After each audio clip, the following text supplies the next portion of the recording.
They're selling our land, they're selling our archipelago of sea and sand. Now break down the acronym like you in class. Oh, they're selling the whole country. Ooh, they're selling And I never been down with no OPP. I talk about selling our people's property. Don't know who doing it, so don't row me out. Don't send no police round me and tell me shush my mouth.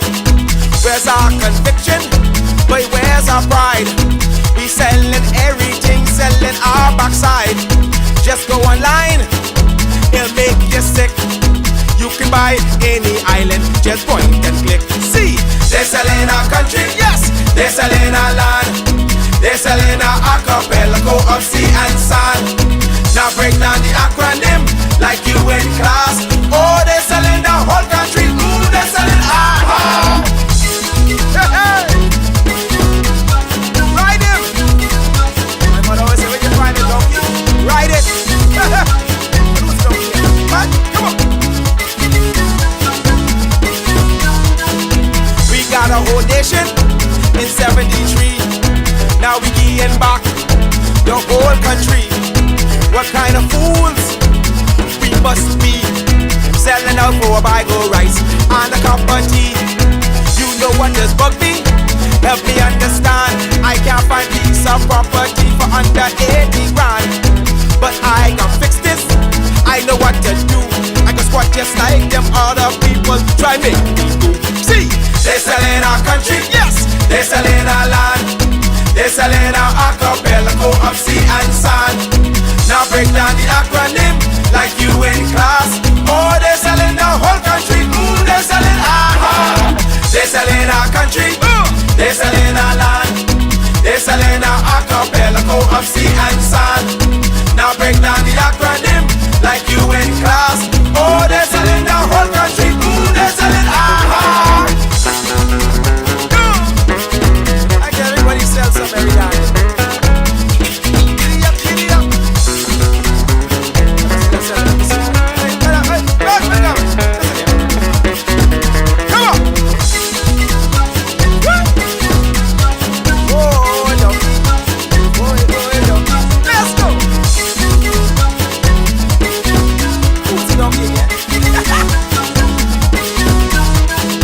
They're selling one island, they won't keep.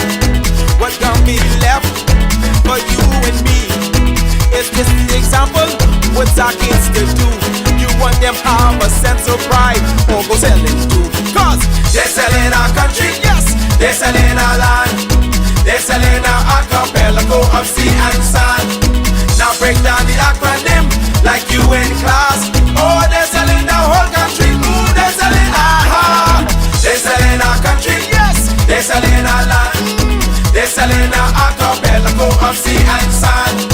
Now break down the acronym like you in class. Oh, they're selling.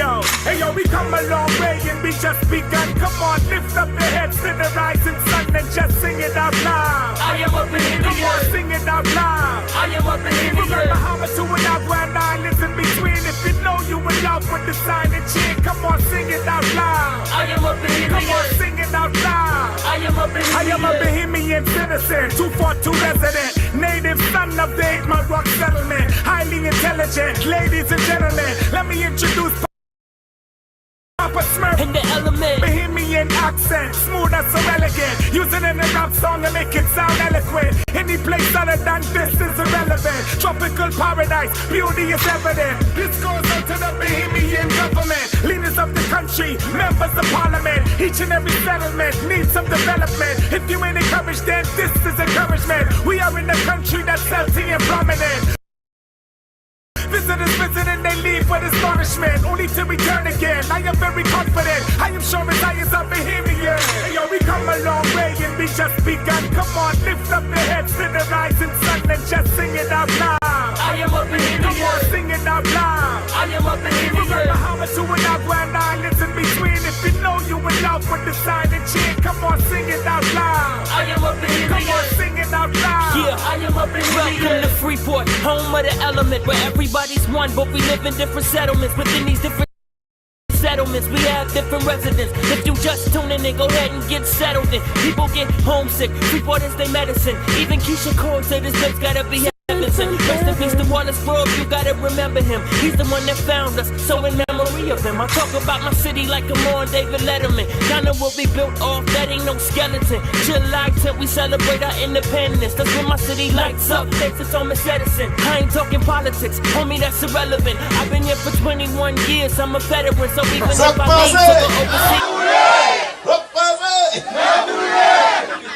Let me just say that I have always been a part of this community. And there's no accident I know how to do all the dancing. Because I always be and share with you.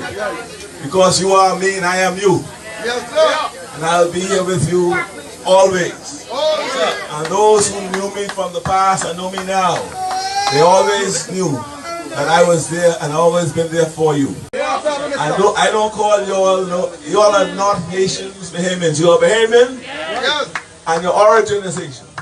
Mine too, and many of us. We have to stay apart for now so we can be together later. In long now.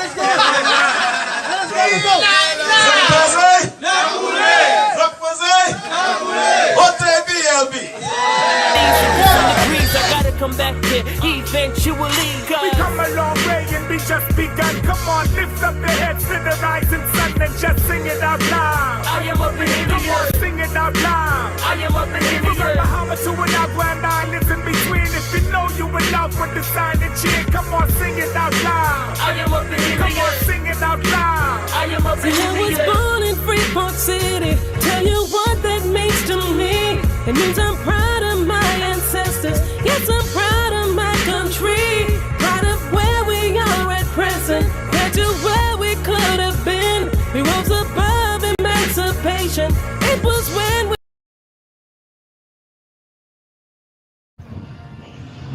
The same back in the day, we all could have bully us and do what y'all want to do. We different, boy. It's a different generation, bro. We smarter. We smarter than y'all. All our kids smart in school. Fucking dummies, we ahead of y'all. Yeah. So we speak two languages. We way smarter than fucking y'all. Y'all know that. All do is talk fuck all day.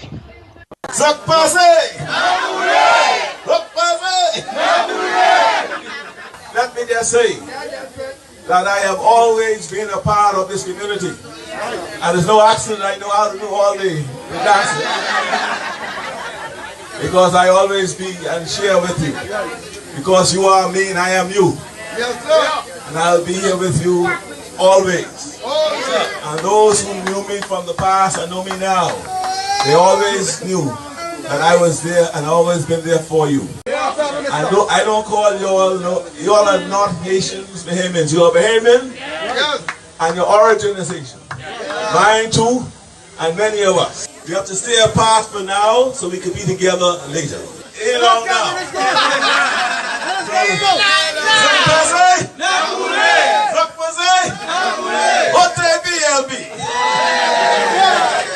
Are you all ready and willing to go? Est-ce que nous tous, est-ce que nous tous faisons pour retourner back à Haïti?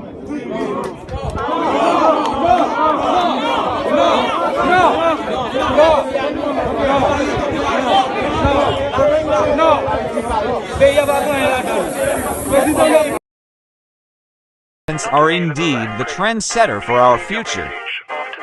Yeah, trendsetter, whoa, league of my own, it don't get better. No, read what I wrote, I'm a bestseller. Yeah, reach for my goals, hit it dead center, hit it dead center.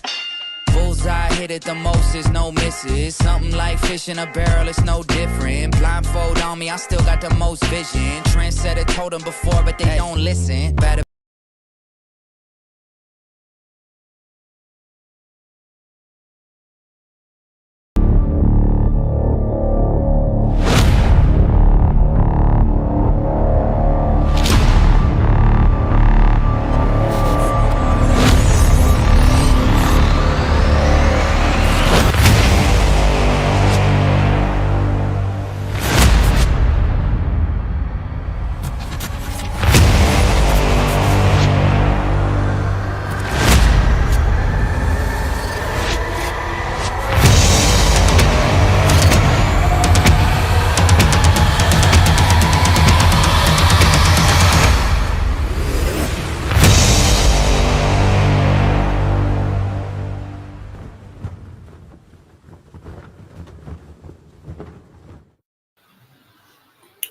Good afternoon, ladies and gentlemen, and welcome, welcome, welcome. Thank you all for being here, ladies and gentlemen. It is Sunday. It is Sunday. It is the 5th of the 5th. It is Sunday, the 5th of the 5th, ladies and gentlemen. And we have an interesting one to talk about on this day. Ladies and gentlemen, you know, I'm a proud Bahamian. And I don't know about you, but I can speak for myself. I am a proud Bahamian. And that's all I know how to be. But I've grown up in a country where it has always been kind of taboo to be a Bahamian, and most people don't even know what it means to be a Bahamian. That's a question that most people can't answer. I grew up in the Bahamas where as soon as persons landed in Miami on Bahamas Air, their accent changed because they were ashamed of their own accent. I grew up in that Bahamas, but I was a proud Bahamian nonetheless. And what I experienced yesterday on this on in this country is unacceptable, and we're going to talk about that today. We're going to have a serious conversation with that today. Ladies and gentlemen, I was at the event, and after leaving the event, I went to watch what I could watch from it, but I ended up watching the pre-event, and I saw an abomination to any nation. I saw where they put up the countries that were competing, and one of the countries was called Haiti, Bahamas, and it called their team the All Stars.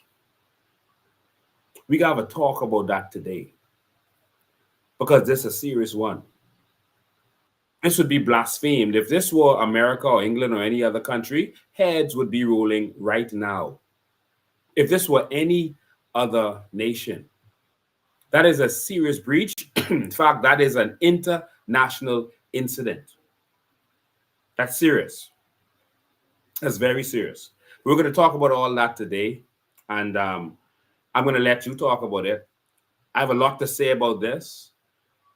I have some information to show you, some information to share with you. I'm going to go to the Haiti's constitution also right now. And so we got a real conversation about this because it's time for us to have real proud Bahamians in this country. Ladies and gentlemen, Bahamians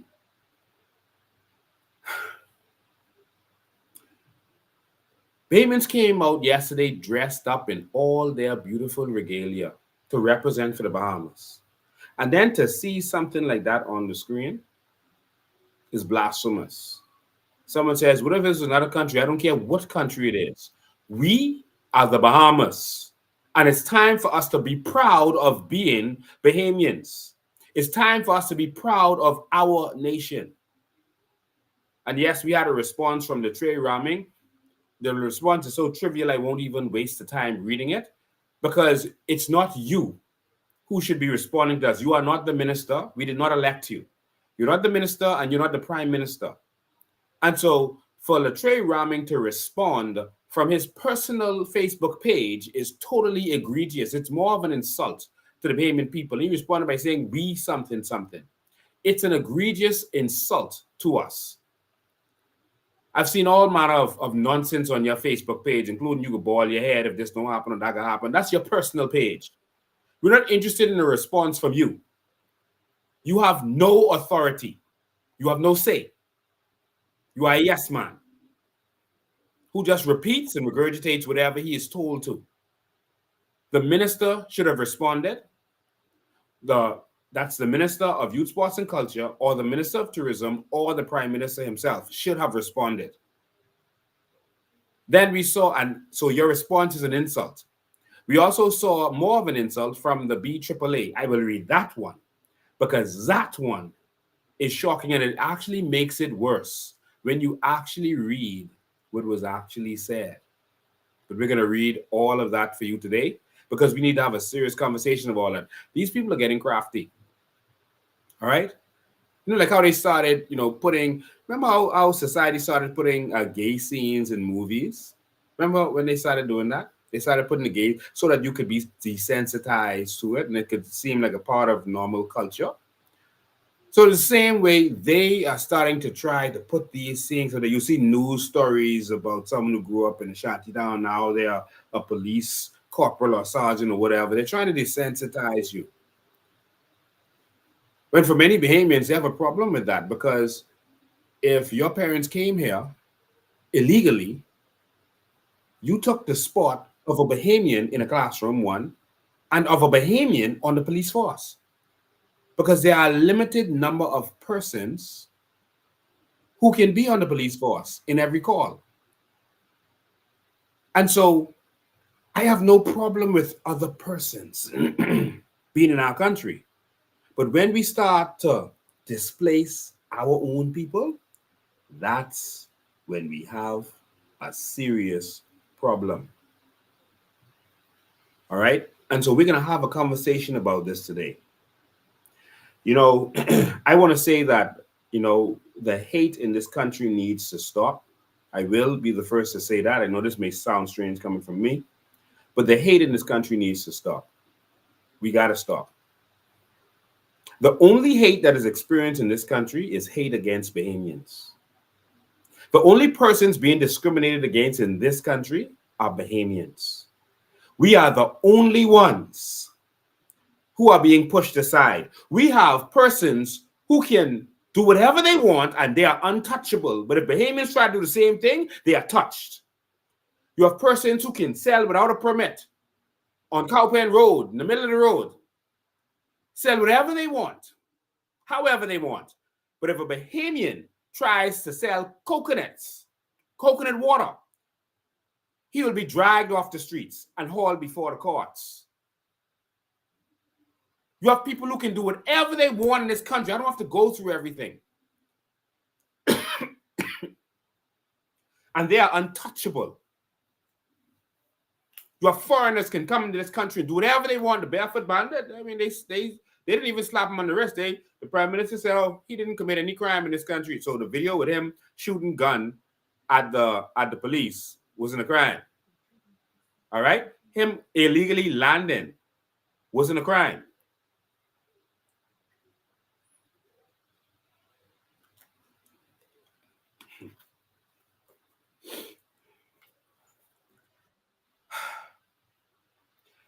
Ladies and gentlemen, the only people experiencing hate in this country is Bahamians, and we got to stop the hate, especially the Bahamians who are hating on Bahamians. That is the biggest travesty. I don't have a problem with any Haitian national fighting for their children. That's what parents are supposed to do. I don't have a problem with the Haitian man who's walking his daughter to school, making sure they do their homework and get good grades. I have no problem with that.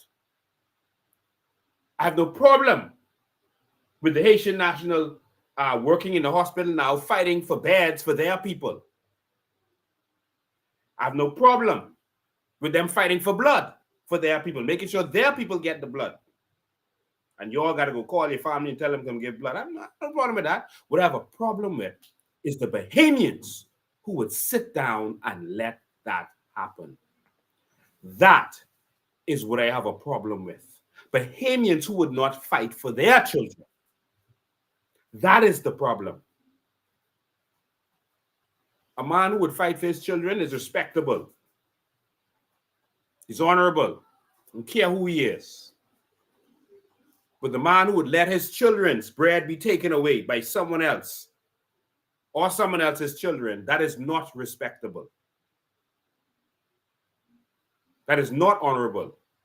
That is not the way it should be. There's this word that they keep shooting around because they like to shoot at us. But I am unapologetically Bahamian. I don't apologize for being a Bahamian, for loving my country and for loving my people. I will be misunderstood. I have no problem with that. I have a right to be misunderstood in my own house, in my own country. I have no problem with that. But the only persons experiencing hate in this country are Bahamians. They hate us. They treat us with disdain. They hate us. I haven't watched how the interviewers were interviewing Michael Pintard when he arrived to nominate for his convention, and they tried to ask him a question. Well, what if you don't win? Will you still support? Oh, this shit doesn't rise. This shit doesn't rise. And he started shouting at them and ignoring them. What do you think is going to happen when this man becomes prime minister? We've had enough of that. Answer the people's questions like I do every single week. I come to the people and tell them they could answer. I'll answer any question they got. In fact, anything they got on me, they could bring it. Come expose it while I'm live in front of everybody. Not something I could cover up or edit. He started, and then at the end of the interview, after he did his speech, he did the same thing to the media and cut them off. Y'all think y'all in trouble now? That man just showed you all signs of something. But I'll get back to my point. The only persons experiencing hate in this country is Bahamians. There's a term called xenophobia. Xenophobia. And that means the fear of foreigners. And it can be understood to mean the hate of foreigners, because you don't really fear the foreigners, all right? So it's like homophobia, it means literally the fear of homosexuals, but you don't really fear homosexuals. What they're really saying is that you hate homosexuals, all right? So xenophobia means the hate of foreigners. You don't want them to be amongst you, etc. You have a problem with them for whatever. That's what xenophobia is, all right? But there's another word that's relative to our country that none of you even know. If you study your Greek or your Latin, etc., you may understand this word. It's not xenophobia. That's the problem in our country. Xenophobia is not even a word that we don't. They've taught us to love foreigners. We have loved our Haitian brothers and sisters. We've allowed them to be in our hospitals. We've taken care of their children. We've given them jobs. We've let them take care of our houses. We've trusted them in our houses while we weren't there. We've trusted them to do our yards. All right, we've given them free education, and we've allowed them to be here free, even tax-free. We've been here with them. We've grown up with them. I know I have. We've grown up with them. They are our friends, etc., etc. Bahamians are not a hateful people. Yes, Bahamians sometimes make fun of people that are not like them or whatever. Bahamians make fun of other Bahamians. Some people say, oh, Bahamians make fun of Haitians. Bahamians make fun of other Bahamians. That's what humans do. That has been here from the beginning of time. That's a human thing. But we have always been welcoming and loving and letting these people be with us. We've had no problem with that. Right now, a Haitian is going to do your yard this week. The Haitian man can ride on his bicycle, pulling his lawnmower, and no one will harass him. No one will shout at him or give insults to him. He can roam freely. They can walk through the malls and say what they have to say and do what they have to do. No one is going to shout at them or shout slurs or try to do anything to them. But here's where, and that's in our country. Tell me I'm wrong. Now, the real problem in our society is not xenophobia. It's another word.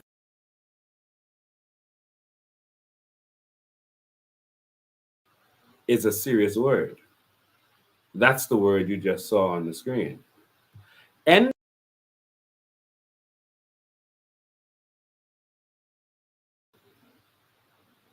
Endophobia. It means the hate of locals, the hate of the people who actually belong. It's the hate of yourselves, nation.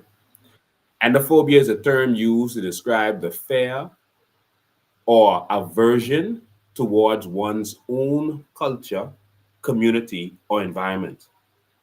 It can manifest in a discomfort or anxiety related to being within familiar surroundings or interacting with people from one's own cultural or social group. This term is less commonly used compared to xenophobia, which refers to the fear or hostility towards foreigners or people from different cultures. Endophobia. It's an interesting word, and the reason that word is so interesting is because of the root of that word. It really means in, endophobia. and Xino means foreign. But the beginning of that word is something you should pay attention to.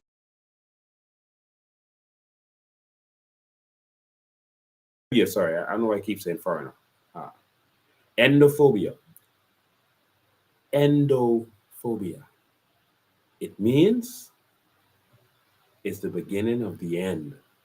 When you start to hate yourself, when you start to let others come into your country and work together while you are hating on yourselves instead of coming together, and you let your politicians keep you separated on because that's just your team and you just got to vote for them while they're making the money off of the foreigners, and the foreigners are coming and now they're getting all the contracts, the jobs, etc., etc. That's when we got a problem. And this is where we find ourselves. Endophobia. Remember that word, repeat that word, post that word. That's your word. Endophobia. Endophobia. It's a real word. It's time to stand up. It's time. I'm going to start to talk to you now, but I'm going to open the phone lines at the same time, just so you can get your piece in there. Today, I'm going to open the phone lines from the beginning. I'll talk through your calls because I want you to voice your opinion. I want the government to hear you. They sent out these apologies because they want to fool you. The phone line is there. It's 803-5995, 803-5995. They sent out those apologies because there's a rule in political science, and that rule is that, sorry, I had my phones on, I'm not disturbed. That rule in political science is that politicians are only concerned with what's on the tongues of the people. Politicians are only concerned with what's on the tongues of the people.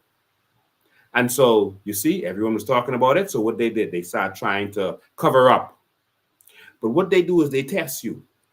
I've told you this over and over. They put something out there. They test you. I learned this from Tellison Wells, actually. So you put anytime you want to do something, you want to see the public response, you put it out there, and then if the people say something, you come back and say, "Oh, it's just a mistake. He was never really going to do it," etc., etc. And if they don't respond, you move on with it. If we didn't respond, they would have let that go. Good afternoon, you're live. Oh, sorry, I got to cut off you. That word just now. Yes, endophobia. Man, you just taught me. As a matter of fact, I was the one who introduced that singer bill to Steve McKinney. He didn't know it was coming, but I'm going to get back to that word just now. That bill of when people come to your company, asylum bill. Yes. Then you outline all the things and that. I called Steve the next day. He didn't know about that. Wow. But anyway, that's not my point. That word just now, I was trying to what's the word, man? Explain that to myself, because that's exactly what's going on in the Bahamas today. Yes. So not only that, it's going on in your family. Yeah. Your family will embrace the next door neighbor or the guy down the street right in front of you to show you, I do not like you. Yeah. Yeah. Man, I'm suffering from that, and it breaks me so much. But I'm at the point of forgiveness right now. So I'm just letting the Lord fight all my battles. And I swear to you, this just came to me 2 days ago. And here you are now on the phone with this word. And trust me, I'm going to run with it. Endophobia. Like ending? E-N-D-O, phobia. Endophobia. Endo. And before you said the beginning of the end, I was there before you, man. Wow. Thanks for your call, man. Thank you, sir. All right. Endophobia. Endophobia. I'm going to start here at 805. I'm going to start here by going through this apology, this ridiculous, nonsensical apology that I guess they told the BAAAs to go and put out there. Of course, it's them covering up. It's them covering up and making sure that, it's them covering up. So here's Okay, we got another call online. Let's go. Good afternoon. You're live. Good day, Mr. Bacon. Good day. How you doing? I've been better.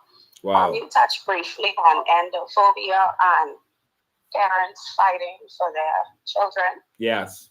And I don't want to stray from your topic, but last year it was you and your team that assisted me when my child was raped. Wow. By the PYL convention. At a PYL, Progressive Young Liberals? Yes.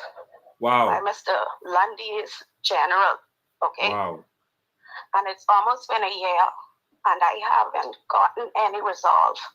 I have done everything the right way. They told me to trust the system. I am trusting the system. But I am to my wit's end because I work for government.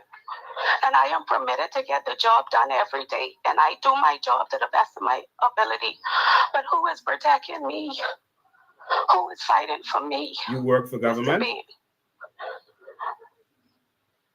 Yes, I do. What do you do?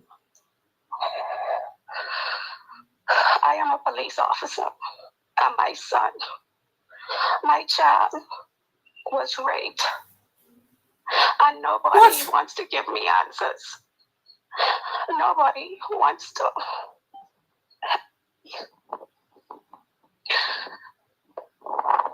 I don't. So this rapist, I mean, I won't call their name. We won't call their name. But this rapist it seems to be connected to the PLP. And I don't want to make it. I didn't want to make it political. No, that isn't making it political. But if they are doing that to protect their people, like we saw a lot of people had the problem that it took so long to question the member of parliament who was accused of rape. Now this is another situation where a child is involved. So that's not political per se, but it's just that they're using politics and protecting their cronies. Wow. Wow. How are you handling this?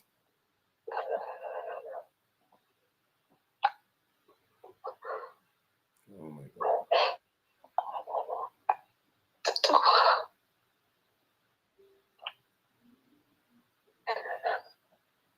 And it was only you and your team would assisted me last year. Wow.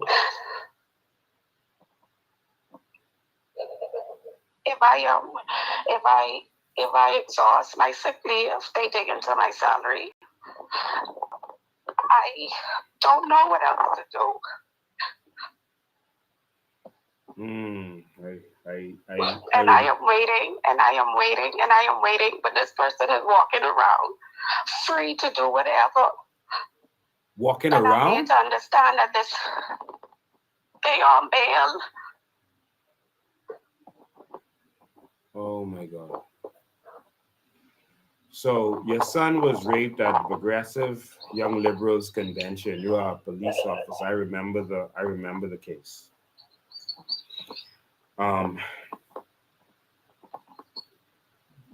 Your son was actually raped in the hotel room.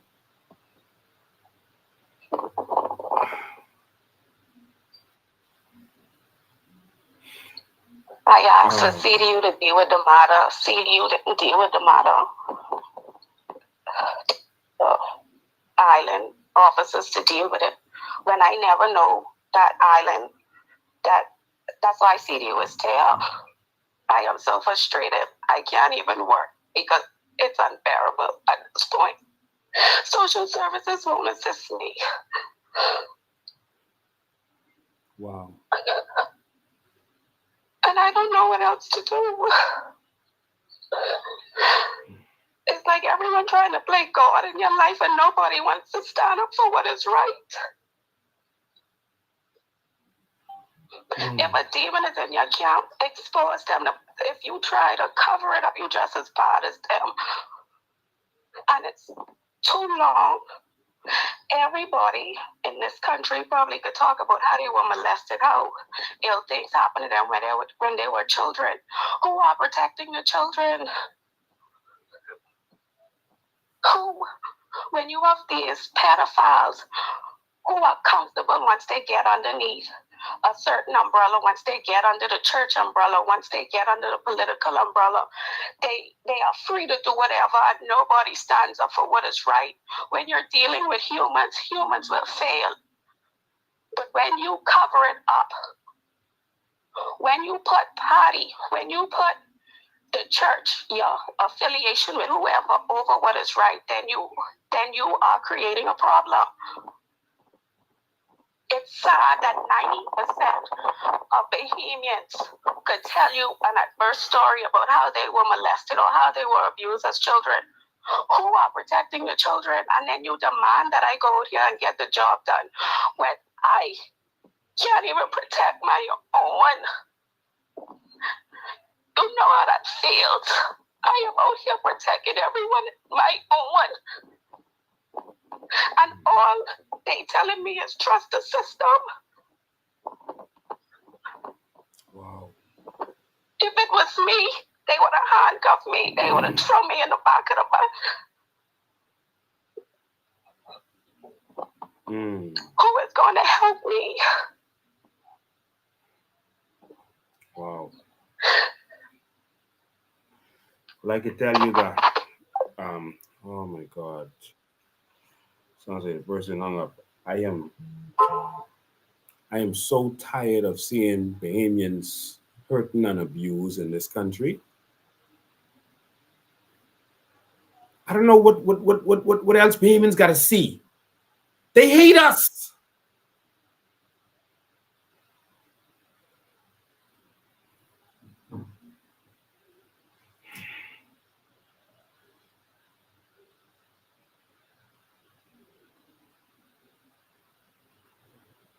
Mom, I see your number. I'm going to call you after this show is over to get to the bottom of what's going on. The Progressive Liberal Party is a criminal organization. Y'all know what y'all do. Come lock me up for saying that. Y'all are a criminal organization because y'all defend and look out for criminals. Come lock me up. I'll wait to get the call that y'all need me in for questioning, for speaking my opinion. You're like criminal organization. That woman is a police officer.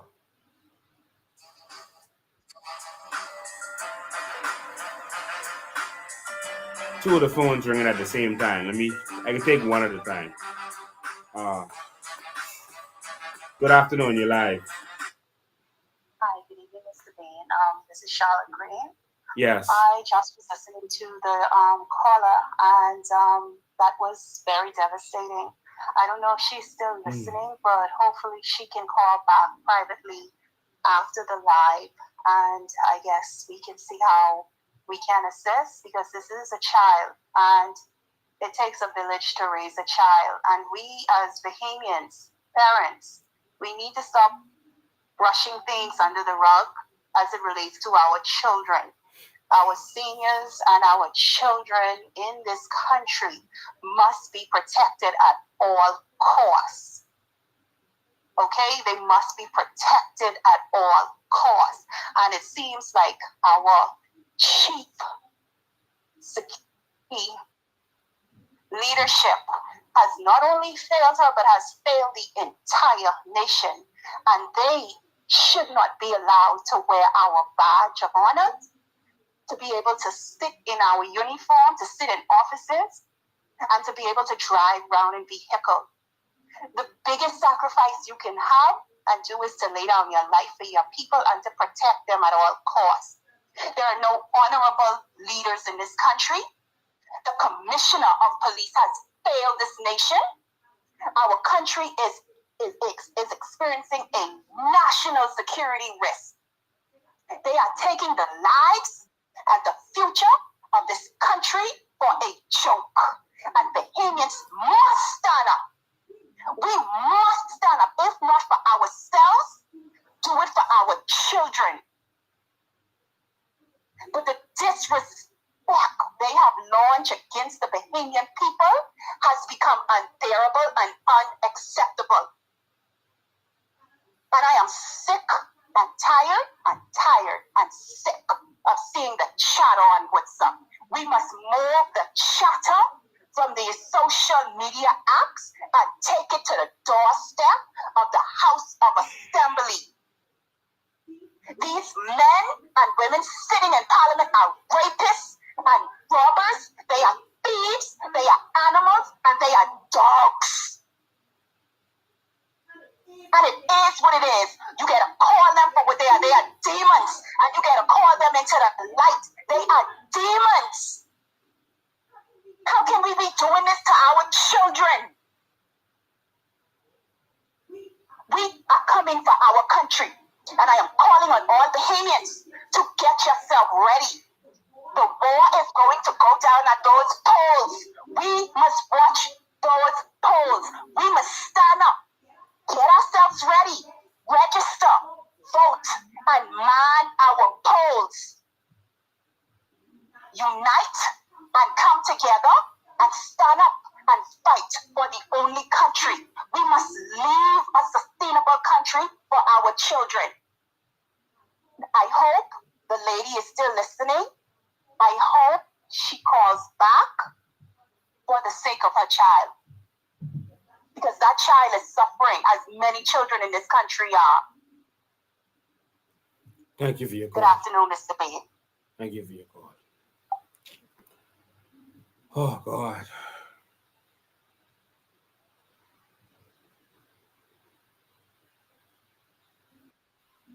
You can't imagine how much calls like that I get on a daily basis.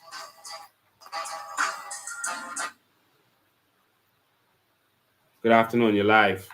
Hey, Mr. Bain, how you doing, man? I'm good. Man, don't touch me, the lady, man. Let me ask you a question. You being a lawyer now, they have a statute of limitation on rape, right? They don't have it on murder, but they have it on other things, like such as rape and other things. No, it's not on rape.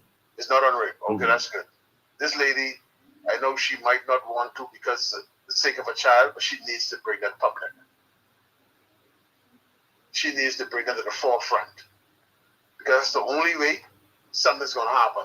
And if they try and victimize her on a job, then you'll know who really behind what's going on with that. But she needs to bring that public. Yeah. Where's the daddy? Yeah. Because I can tell you the honest to God truth. If that was my child, I wanted to do it too, but they couldn't stop me. Yeah. They couldn't have stopped me. They would have locked me up for that one. I tell you that. You know, you have a good day. Keep doing what you're doing. Keep pushing, man. You got to get this one. All right. You know, a lot of people just started following me, so they don't know that I've been fighting these kinds of matters for over 20 years now, over 2 decades. I'm not a Johnny come lately. I just said at the beginning of it, I wasn't interested in politics at all. I did it to help people, because no one would stand up against these powerful people. You know, there were people, you know, there were young people who were raped even by police officers, and they got no justice until I went there with the mother and the child and forced the police to do their job.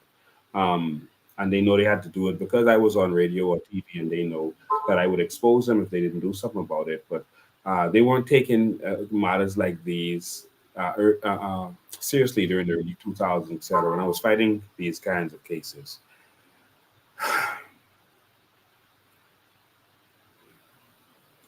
This is the kind of pain I hear on the phone for most of the day, every day.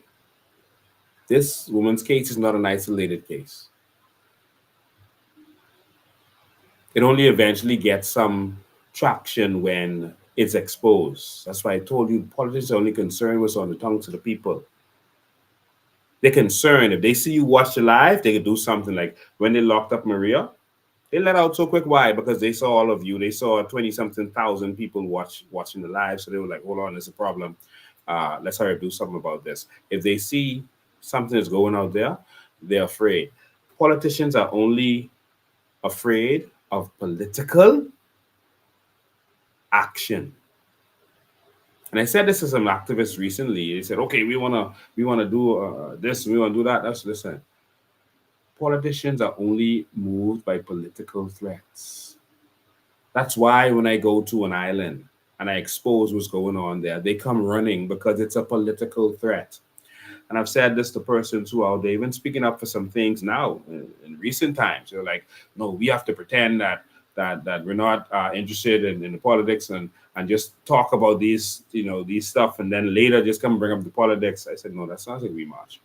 I said, no, if you're not a political threat, you're not going to move them.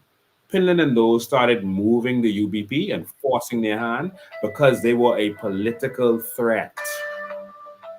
And that's why I say to my brothers and sisters who are out there, some of them now talking about carbon credits and talking about funding this kind of stuff, they don't care how much talking you do or how much marching you do. That's billions of dollars at stake. And only when you become a political threat is when you're going to move them. Watch how they respond to me. It's because it's a political threat. Good afternoon. You're live. Good afternoon, Mr. Ben. My heart goes out to the lady that called earlier. Yeah. But not to go off the picture, right? Just to say for F&M and PLP, I put this to a few of my friends and cousins and that went stateside and came back. And I say, just think about it. In 40 years, Nassau and Freeport is basically the two islands that I used to be in. So in 40 years, what have you seen different in the Bahamas? What has Nassau done? What has Freeport done? To be honest with you, Freeport only take away. They didn't put none there. They take away all the international bazaar, the hotels. It's just cutting Freeport. Yeah. But in Nassau, not to make this a funny case, but Nassau, you come from out of the airport, okay, so, okay, they build up an airport, yeah, okay, that's fine. You get on the road and you say, wow, man, this road is beautiful. It's a nice road. And then you get around that, I guess the second circle. They had a rooster there. I'm like, what the heck for a rooster? What is the rooster? I mean, I can see a marlin, I can even see a grouper, but a rooster, that was, and everybody, the people that picked me up, that's like, hey, man, that's what they do. We're like, wow, that's funny. But if you sit down and count the things that happen in Nassau, maybe 10, 15 at most, where they move Bay Street and East Street different ways, two bridge, they take away all Nassau Beach and Cable Beach hotels, and then they put in Bahamas, So other than that, what have the PLP or F&M, because both of them are in parties. So my question is to the F&M and PLP supporters over there. Come on, boss. I mean, ladies and gentlemen, look at it. They ain't done nothing for us, man. Nothing. They really haven't done nothing for us. It's time for a change. Yeah. And Mr. Ben, my support is behind you and the COI. And I'm pushing everybody I know of to just look at it. I'm not telling nobody you can vote, you have to vote COI, but I'm saying use your common sense and look at it. Back in 2021, a friend of mine gave me a link with the COI, the Vision 25. And when I look at that, even a child can see, man, that's the plan. Yeah. None of those parties had a plan. None of them. I know you got a lot of things to do, but that was just my point to put into you. So keep up the good work. Thank you. Mm-hmm. Thanks for your call, man. Yeah, there was a person who made a comment on called Lincoln Moxie, Dr. Lincoln Moxie. Are you free to call in now? 242-803-5995. You had some stuff to say. And I see people responding to you, but I can't see your message you're saying to them. You're free to call in now. You had an issue with that Haiti is in trouble. There's a lot of need in Haiti. And so you think that we should be worried about helping Haiti rather than what people are talking about. So come on, be strong. In fact, I know you. I grew up with you in Camp Road. All right. And well, I used to go to church in Camp Road, and all my family was from Camp Road. So I spent a lot of time there. And so that's where I know you from. So please call in 803-5995. Don't hide behind the text on here. 803-5995. Come on, you can WhatsApp call. I know you might not be in the Bahamas, but WhatsApp call 803-5995. All right, 803-5995. I'll keep that line ready for you. Good afternoon. You're live. Hey, good afternoon, Mr. President. How you doing? And I'm right here. My heart goes out to that young lady, to that woman. Yeah. Okay. And we can't allow this to be happening in our country. Every time the PLP gets in power, this kind of stuff happens. And Lincoln, I am so sick. I mean, I can't get over it. I just came from Nassau. You know that, right? Yeah. What I'm thinking, man, I mean, how come our people can't see what's going on? The country is deteriorating. The people are deteriorating. The people jumping off the bridge. The people walking around hungry. The people sleeping in the police yard. Thinking, how come we can't see what's going on in this country, man? We can't see it. Something got to be wrong, Lincoln. We got to fix this, man. We got to get fixed. Lincoln, I'm laying down in my bed. I'm crying for that woman right now. I'm crying for her. Yeah. I'm crying for her, Lincoln, man. I mean, to hear that woman's voice. You understand me? And plenty people are getting manipulated in this country, man. Plenty people, Lincoln. People are eating, man, Lincoln, man. You can't help everyone. You can't help one person, you can't help everyone. And I'll tell you, we try our best to help as many people as we can. Some people get offended, and some people even stop following us or supporting us because they can't get through when they call me. But I get calls just like that lady on every day, all day. I'm always on the phone talking to someone, dealing with their situation, dealing with their issue, getting information. And people feel like it's only them calling you, like you're trying to avoid their call. And we don't get paid for this, my brother. You know, we try to help everyone we can, just out of the goodness of our hearts. And we're out there taking the ridicule and everything else. And we try to help as many people as we can. But it is, you know, the harvest is ripe, but the laborers are few. And all we're doing is asking people to help us help the Bahamas and help our Bahamian people. This suffering can stop, you know. This suffering can stop. When can I try every day? I try to help somebody, to reach out to somebody.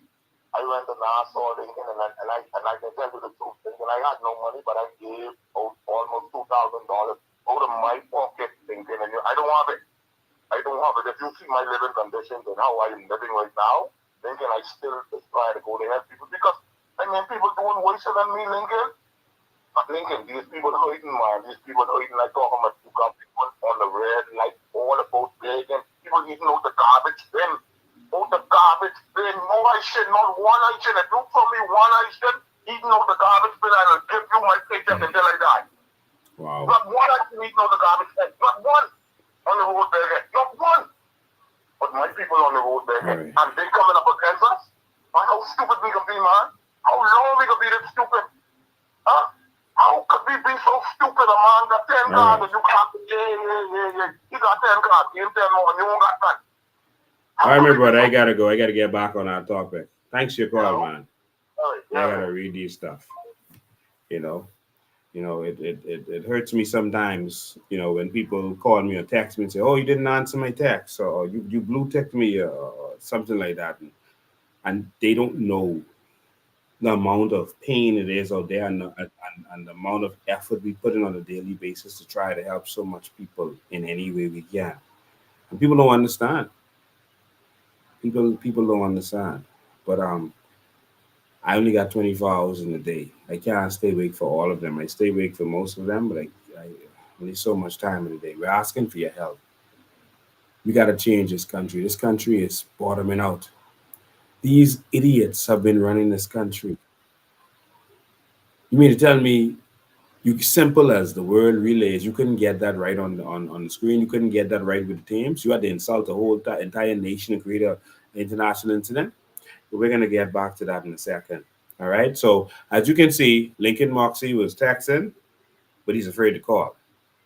All right? So, people hide behind these little texts or these profiles or whatever.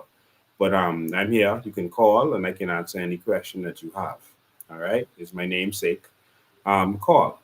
As simple as that. The lines is free. I'm open to any questions, any criticism. Come on, call. I'm not talking to text.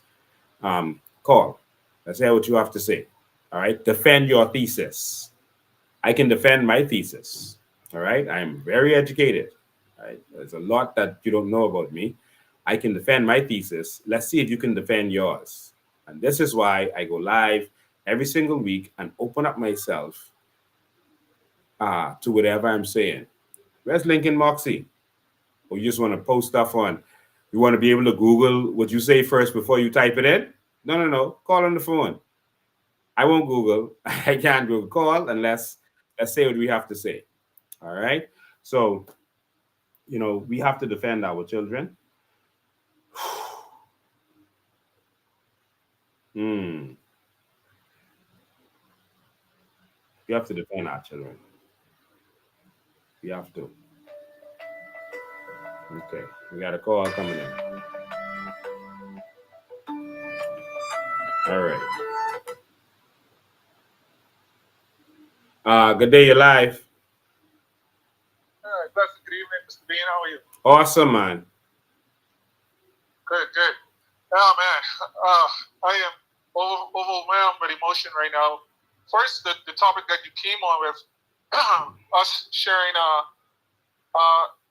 Pride Day, per se, when our athletes do so well with another country is disturbing. But then mostly disturbing is when that lady came on, man.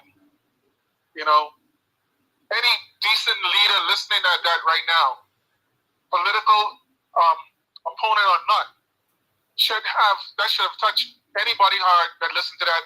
That is an organic behavior, and everybody who's listening to that should be enraged.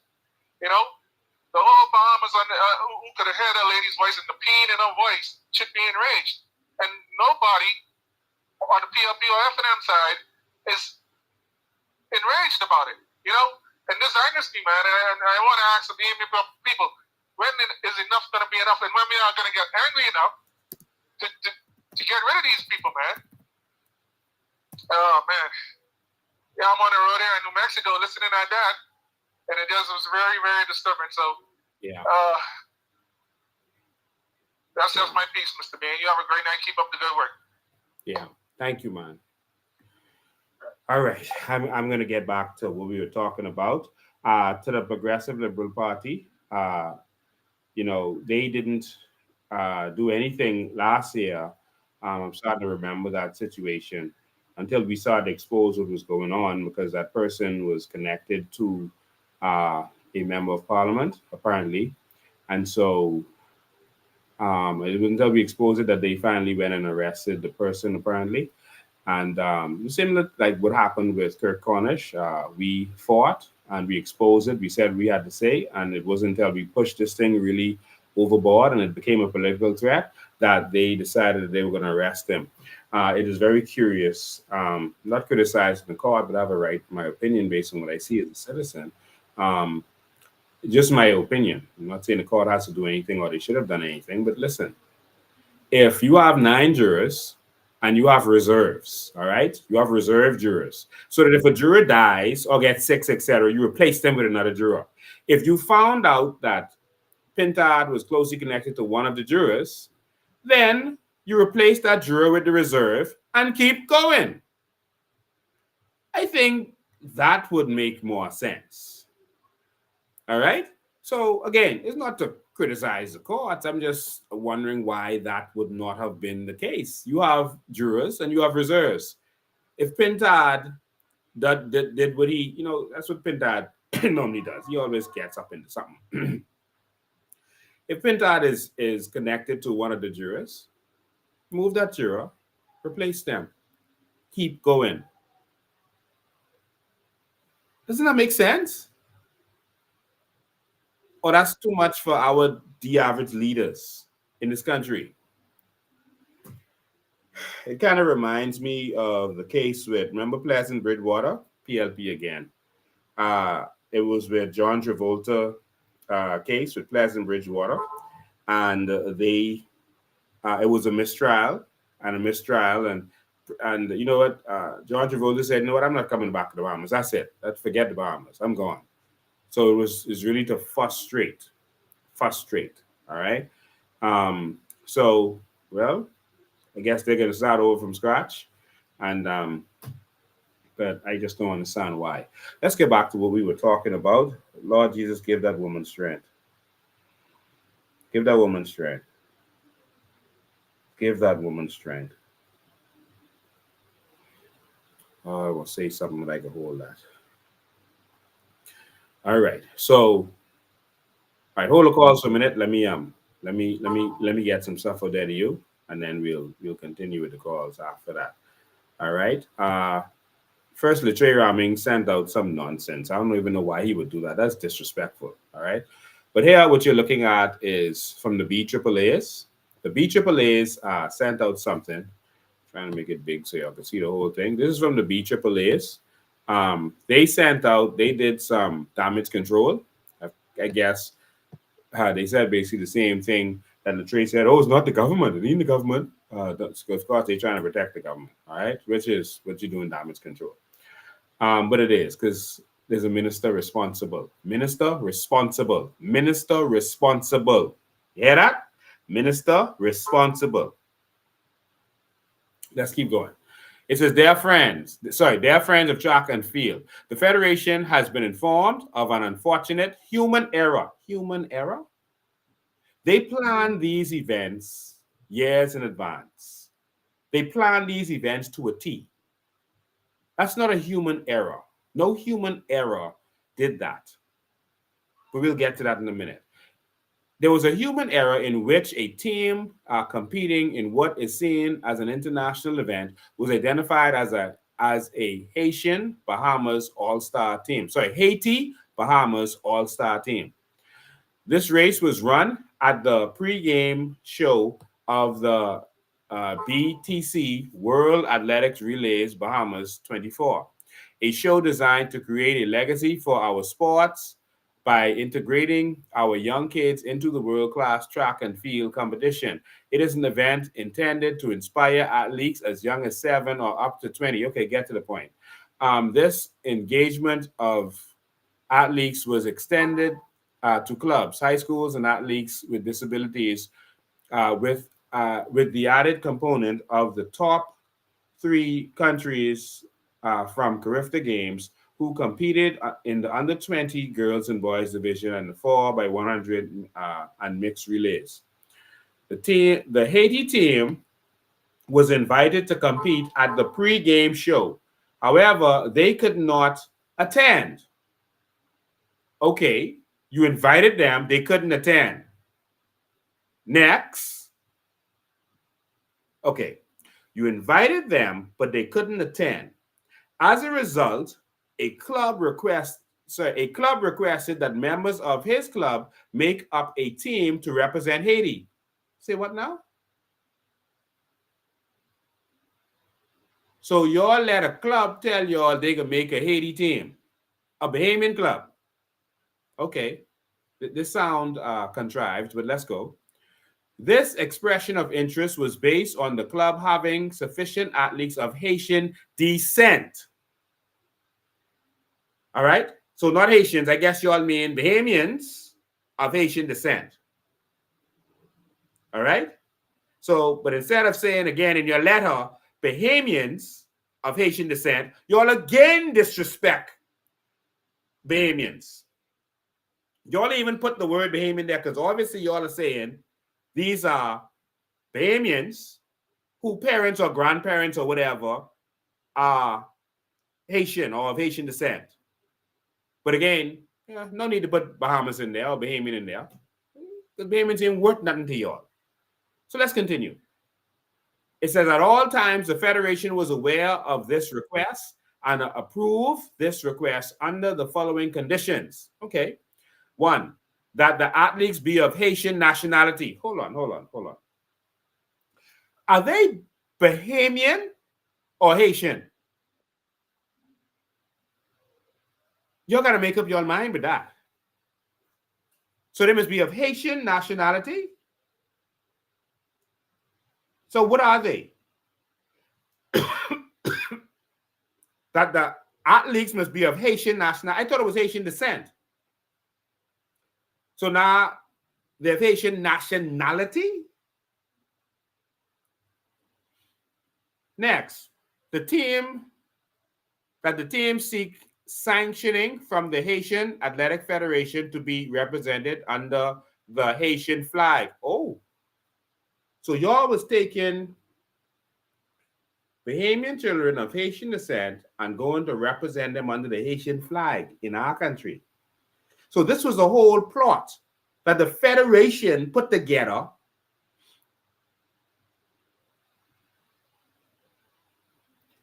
I think you all made it worse. Trying to explain your way out of this. Under the Haitian flag. And guess what? I didn't see no Haitian flag. I saw a Bahamian flag. Next, it said that failure to meet the requirement of all Haitian member team should be named an unattached team. So hold on, wait. So if these were Bahamians of Haitian descent, how could they be all Haitian member team? You all mix up. How could an all Haitian member team be here in the Bahamas?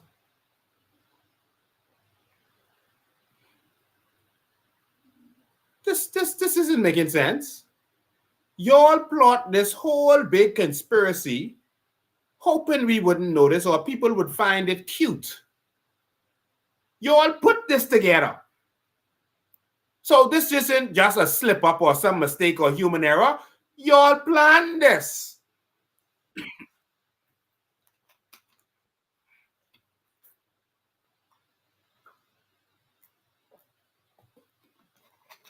Y'all plan to have the people living in our country run under a different flag, show loyalty to another flag, another country in our country. And they don't see nothing wrong with this.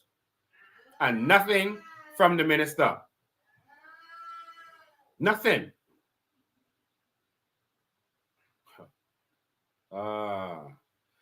They continue, at no time did the Federation agree to a team being named the Haitian Bahamas All-Star team, as no such country exists. You think? But y'all had the list. Y'all put the list together. I'm sure the Federation put those races together. This is nonsense. The team didn't put the list of athletes and runners and etc. themselves. When that came to you to say these are the teams that's competing, because it had to be submitted, y'all would have simply looked at that and says, what is a Haitian Bahamas team? Because now they're saying in their thing, Haitian Bahamas, when it was Haiti Bahamas. So even in their own letter, they are messing up. Because here they're saying at no time did the Federation agree for the team to be named Haitian Bahamas All-Star team. I guess they trying to do that so they could not be lying. No, y'all agreed for it to be called the Haiti Bahamas team, which is what it was called. So y'all didn't say call it the Haitian Bahamas team. That is correct. Y'all agreed for that to be the Haiti Bahamas team, and y'all are playing with words right now. You continue, unfortunately, this escaped the meet management personnel and by extension, the broadcasting team, both of whom were responsible for team data entry. Yeah. So anyone could just show up and they just came there and just wrote their name down on a piece of paper and y'all just put it there, right? Y'all didn't have this organized. Y'all are the average.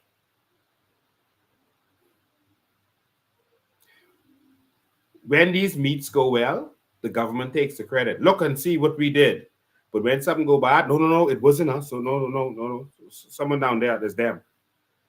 When it go good, oh, the government, look at the government. A lot of cruise ships decided to come here. Oh, look at the good. Look at Chester. Chester is doing a good job. The cruise ships decide they can stop coming. Oh, they ain't us, it's the cruise ships. Nothing we can do with that. Nania. We wish to apologize for this gross oversight, which has caused grave national concerns for both countries. We further wish to say that this unfortunate turn of events was not at the hands of the government of the Bahamas and categorically not in the hands of the Honorable Minister Mario K. Boleg or Deputy Prime Minister I. Chester Cooper. Okay, you're trying to cover for them. We wish to apologize. We wish to advise that this matter has been immediately corrected. How? It's already gone. Corrected how? And we sincerely apologize to both the people of the Commonwealth of Bahamas and the people of the Republic of Haiti. Yours faithfully, Jamiko D.L. Archer. Jamaica Archer, save it. We're not interested. Your apology is pure and absolute rubbish. We are not interested. Y'all could try that with our grandparents' generation. You can't try that with us. We tired of this foolishness. So, ladies and gentlemen, the first thing the PLP did was immediately started putting information out there saying that it was fake news. So their response was, oh, it's fake news. Don't listen to these people. That's a lie. The government would never allow something like that to happen. It's nonsense. That was their first response. The next response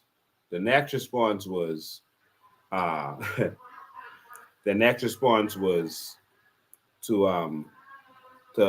let Latre say something.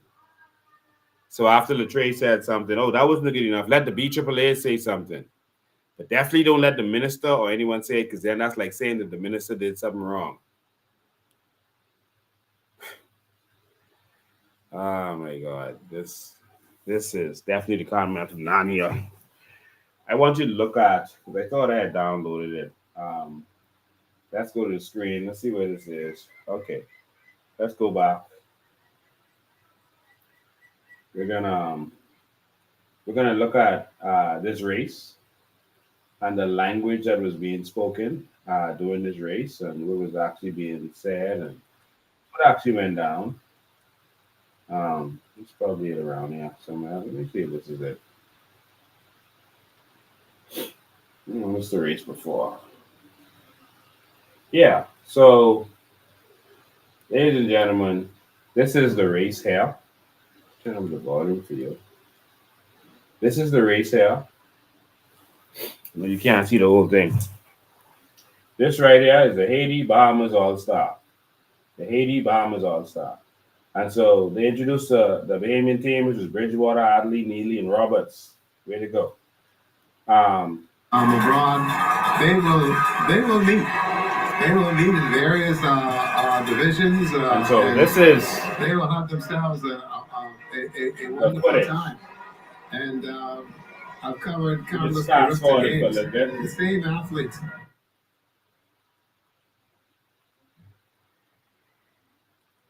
Sorry, I might have gone too far. Let's keep going. Running in lane 2. Haiti Bahamas All-Stars will be in lane 3. Bahamas team is in 4. Jamaica runs in 5. Turks and Caicos. Haiti All-Star team in lane 3. And also United States Haiti Bahamas. 7. And I did meet some of the Turks and Caicos parents earlier today. So here we are, fellas. We're underway. We are indeed underway now. This is if they changed up the lane order there a little bit on us. Bahamas in the middle of the track. That is in lane 4. On the outside, tough to tell, but that's on the outside lane. That's the U.S. They are running very, very strongly and pushing their way through. Also, now I've just been told that's Haiti on the outside lane. So they did change up. Yes, you did say that. Yes. Okay, so Haiti Bahamas. All right, so they changed lanes. So meanwhile, here they go, coming up on the exchange now. The female leg. That is the U.S. And so bear in mind, everyone. Sorry, I'll take the calls afterward. Just give me a sec. Bear in mind, they are wearing a uniform that says Haiti. All right? Not Haiti Bahamas. So I don't know what this nonsense is they're talking about. But they're wearing a uniform that says Haiti. They're wearing blue, Haitian color blue. All right? Although there's no Haitian flag.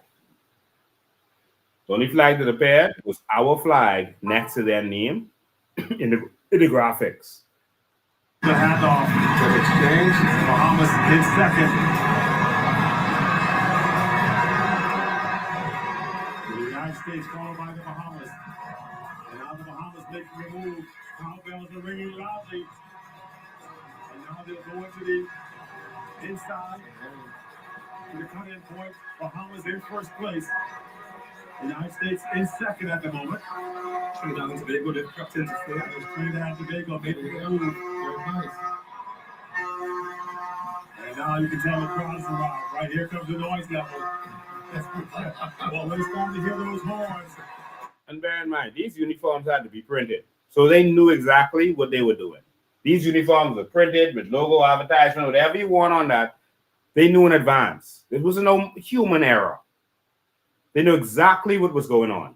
And it's because the home team in front. Yes, always a good sign. And here they come into exchange number 3. It is the Bahamas in first place. Here comes the United States. Followed closely by Trinidad and Tobago. 1, 2, 3. Jamaica heading off now.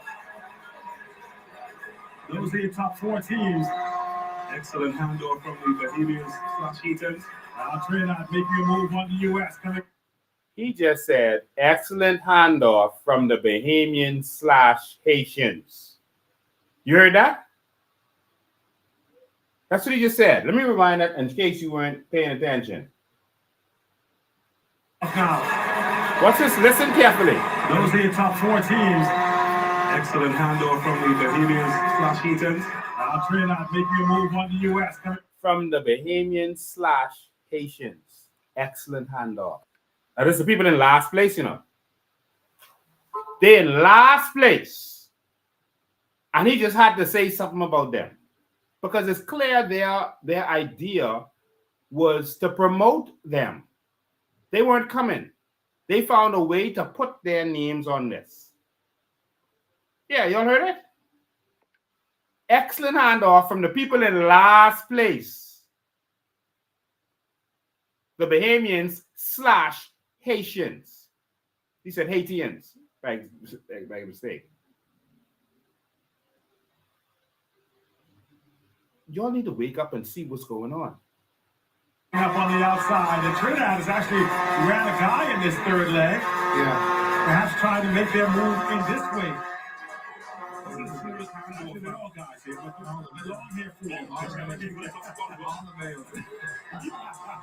Look at USA goes well. Trying to make a move on the inside. Hold the line one second. You protect the lane, make them go around, they run along about distance. Here comes the U.S. now, coming on strong in the final 20 meters. The U.S. pushing towards that final exchange. The U.S. followed by the Bahamas. Trinidad and Tobago still in that third spot. Good long strides there by the runner from the United States. Bahamas settling in behind him in second. That's Trinidad and Tobago still with some ground to make up. Well, it's going to have the U.S. in this leg. Just wonder if she can maintain that momentum coming into the final 200 meters. Bahamas, of course, keeping the distance, marking. And here comes the Bahamas now making a move. The Bahamas making a move. U.S. trying to hold them off. Get a Bahamas. Get a Bahamas. Crowd's going insane. That's the Bahamian. Getting the win. U.S. will take second. And here's Trinidad and Tobago coming across the lane in third. Magnificent finish there for the Bahamas. What a run there. I thought the U.S. had it locked up, but you said she was saving that energy. It's something about being at home, too, knowing that energy, feeling that energy, able to put through, blows a kiss toward the camera. It's funny how these kids know exactly where to find the camera. To her, she ran her race. She didn't take the bait of the U.S. Able to make that push, and able to come through at the end, the final 50. Down the stretch, getting a pretty good lead, coming across the. And afterwards, you'll see the screen that they put up there. She's like, no, I got this. I got this. You saw that. She's like, yes, I got you right here. This is my race to win.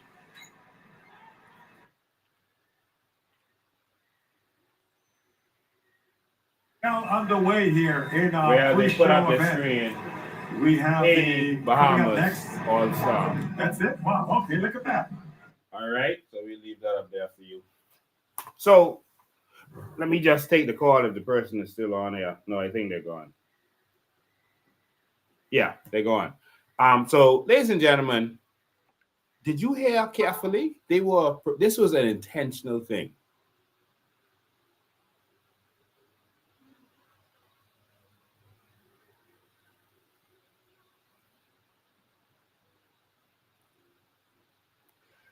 Someone says Lincoln. I just see that they're saying that there's a Ali running for Haiti, who is a Bahamian, born Bahamian. Yeah, I don't know if that is the case, but this seems it is one of Haiti's name up there. And they said that all the persons should be of Haitian descent. Good afternoon, you're live. Good afternoon, you're live. Go ahead, caller. Caller, you're live. Well, we can't hear you for some reason. Caller, go ahead. No, the call is maybe you need to call on WhatsApp call. We're still waiting on Lincoln Moxie to call because he had a lot to say on Facebook. We're waiting on him to call. So this is the kind of thing that we're seeing here. Listen, man, if we're gonna be Bahamian, let's be Bahamian, man. That's not to say that other people can't come to our country and become a part of us. Okay. But let's be Bahamian. Let's be proud to be Bahamian, man. We can't be third and fourth and fifth class in our own country. Come on, man. Come on. Come on. All right. Okay, yeah, the person is now calling on WhatsApp. Good afternoon, you're live. Good day, Mr. Bain. How you doing? Good afternoon, the prophet himself. How you doing? Yes. You know something? I sitting down here and watching this race with Haiti. With the Bahamas, they put a little team together to try to represent Haiti. So if the government could do that, why they can't put a team together from the Haitian nationals to go down Haiti and fight for their country? That was my next point. To go down there. So this a good thing. This is a good thing. If you could take our athletes or the athletes from the Bahamas to support Haiti or defend them in the race, then you could take the citizen from Rania, send them down Haiti to fight for the country, train them in the Bahamas, and let them go home and fight for their country. You see how God got to be showing the people things up in the Bahamas? Yep. Exactly. Yeah, Exactly. Exactly. They went out of their way to organize this. They planned this. Right. And so, like someone said, one of the persons who ran, and I saw the names, and one of the names on that list was a very Bahamian name. Now they changed their names a lot, but that was a Bahamian runner that they had running, and three persons of Haitian descent. All right. Right. And they thought it was cute to just make sure that Haiti was there. They planned that. Right. Yeah. And they made us pay for it as a people. Wow. Anyway, my friend, keep up the good. Thanks for your call, my brother. All right.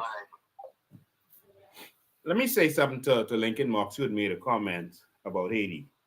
There are over 800,000 millionaires in Haiti. They show you the poor part of Haiti. There are poor people in every country. There are over 800,000 millionaires. I didn't blink and I didn't stutter. There are billionaires with so much wealth in Haiti that it will blow your mind. It is their responsibility to look out for their country. The culture in Haiti is the oligarchs pay the gangsters take control of the streets, and when election is coming up, and then the people vote however the gangsters tell them to vote. The oligarchs give the gangsters money to put on the ground to help people and this and that, and they keep them starving and poor and suffering, so that when election time comes around, they just do whatever the gangsters say. They allow the oligarchs to keep raping them and keep them under the thumb. All right? Haiti's state is Haiti's problem. they put themselves in that situation. Now there was some interference by America and by France, etc., etc. But again, the people had to accept it. There's this thing going around that Haiti freed the black people in the Western Hemisphere. No, they didn't. They didn't even do it for themselves. They made themselves worse slaves than they were in the beginning. Over many years, they fought, they overthrew. Napoleon was busy fighting wars all over Europe. And so the Haitians took the opportunity and overthrew those persons who were there overseeing them. Of course, they had them outnumbered basically, and they overthrew them. France then sent some ships, parked them in the harbor, sent a message to the Haitians and said, "Listen, if if if you don't pay us uh, for the loss of our slaves, which was the people themselves, we are going to come and make you slaves again and destroy this country." And so the Haitians, being afraid of France, said, "You know what? We're not going to fight them. Let's just pay them." And so they had to pay for their freedom, but they had to pay France, and then they had to borrow the money from France to pay for that freedom. So instead of fighting, they said, let's put ourselves in slavery to France for the next several hundred years. That don't sound like freedom to me. It left them poor in a state where they couldn't keep their head above water, and it actually hurt them. The borrower is slave to the lender. They continued to be slaves, but in a worse state. They sold themselves. The other slaves in the Caribbean were taken, raped, kidnapped. They sold themselves out. And then they killed the leader who freed them, who fought the first battle. They killed him. Their own freedom fighter. They killed him. So let's not mix ourselves up with some kind of romantic myth that somehow they freed the black people. No, they fought for themselves because they didn't send no other armies nowhere else in the Caribbean to help free nobody. They fought, they overthrew the people who were overseeing them. And then when the army reached and say, listen, you all gonna pay us, tell thy kingdom come. They said, okay, we'll pay. And put themselves in a worse situation. That was their decision. All right? That's just the reality. I'm not saying that these outside people didn't come in and take advantage of them. They did. And that's why our movement is about freeing our people. We're not going to let, you see, Bahamians are keeping themselves in slavery, just like they overthrew, in Haiti, they overthrew their freedom fighter and chose to be in slavery and say, let's pay. Let our children and our grandchildren, our great-grandchildren pay. They chose slavery. The slaves in the other nations did not choose slavery. They chose the state that they are in because they were afraid to fight.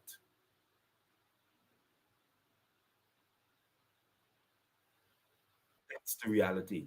Now, in our country, we're in the same situation. We keep letting these politicians who are funded by massa, control us and keep us poor and telling you don't deserve nothing, you shouldn't have nothing. But again, there are billionaires in Haiti. I'm telling you what I know. I did work for some of them. I lived in Haiti for 2 years. Tell me what I don't know. So don't make it seem like someone else is responsible for Haiti. Haiti's GDP around the earthquake time was more than the Bahamas GDP. More than the Bahamas. They just have a bigger population, so they do GDP per capita, even though the money doesn't go to the people. So I don't know why they do that. Why are you counting every individual when every individual don't own the product that's produced? That's ridiculous. It's a false narrative. But Haiti was doing 12, 13, 14 billion, like the Bahamas. They're doing the same GDP as us. But they have billionaires who are keeping most of the money, just like here, who don't want you to be free with your natural resources. Now let's go to, they say, it's xenophobia, et cetera, et cetera. They always talk about this nonsense about xenophobia.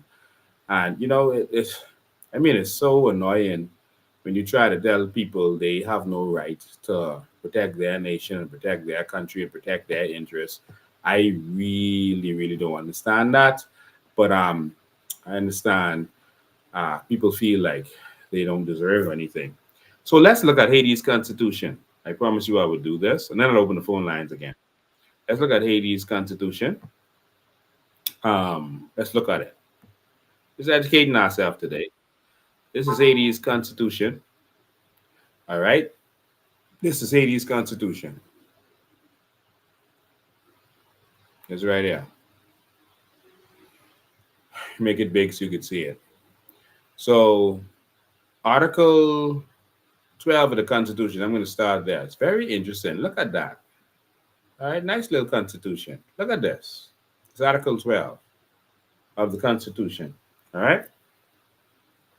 It says, any Haitian, except for the privileges reserved to a Haitian of origin, hold on, wait, is subject to all rights, duties, and obligations attached to their Haitian nationality.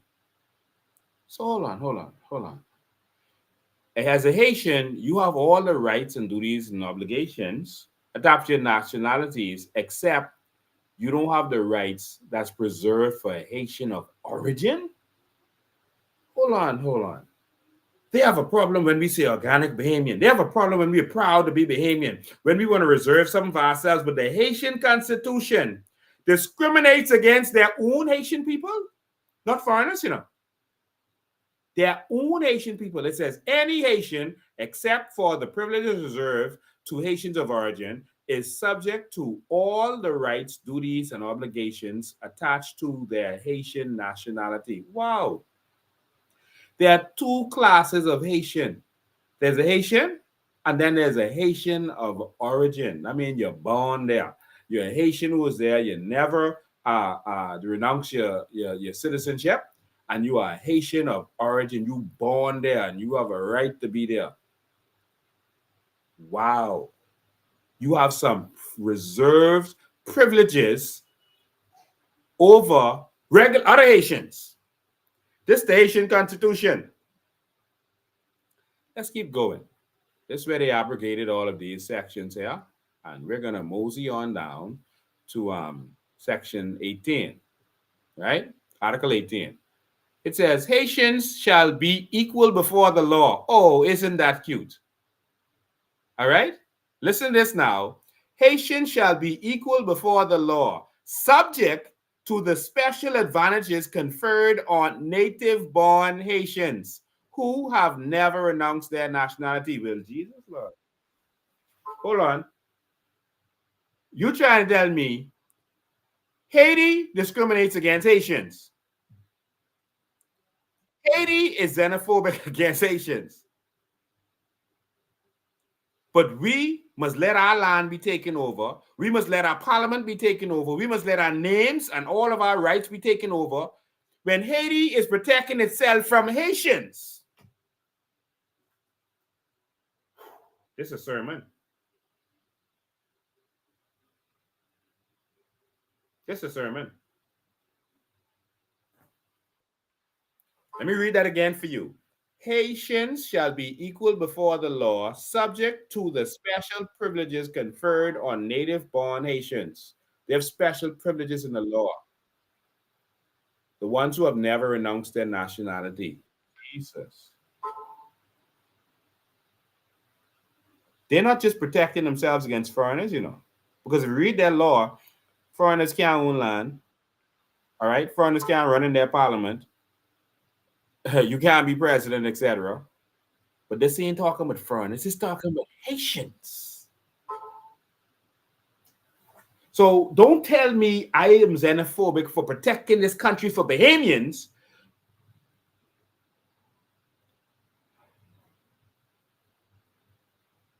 Someone say this is why they call Bahamians stupid. I agree.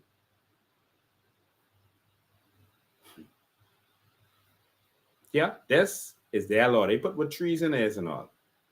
You show any loyalty to any other state. All right? That's treason. Treason.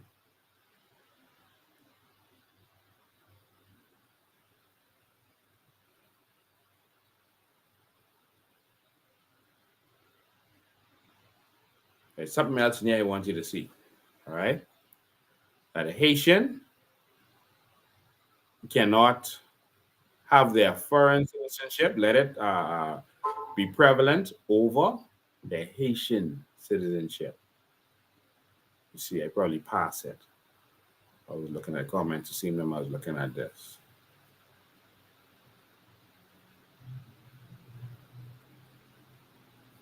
Freedom of expressions. Okay, now let me show you all Haitian of origin and how this works. The first one. All right. One, if you want to be in the Chamber of Deputies, see, this their government position. All right, this is one of their government positions, Chamber of Deputies. You must, one, be a Haitian of origin, never to have announced his nationality and not holding any other nationality at the moment of his inscription. They put the years and all that. But look at this one. Not just be a Haitian of origin, you know. I mean, born there. They mean be the owner of real assets in the circumscription, I mean the place, or to exercise a profession or an industry there. So you gotta own property there, or you gotta be doing business there, or your profession, be a lawyer or something there. All right, in order to operate in that constituency. All right. Let me do it again. So that's just one of their government positions. This is another one. Senator. If you want to be a senator, must be a Haitian of origin. See there? Be a Haitian of origin, never to announce, etc., in the place you want to be. All right. And also be an owner of real assets or a profession in that area. You see? They're protecting their parliament.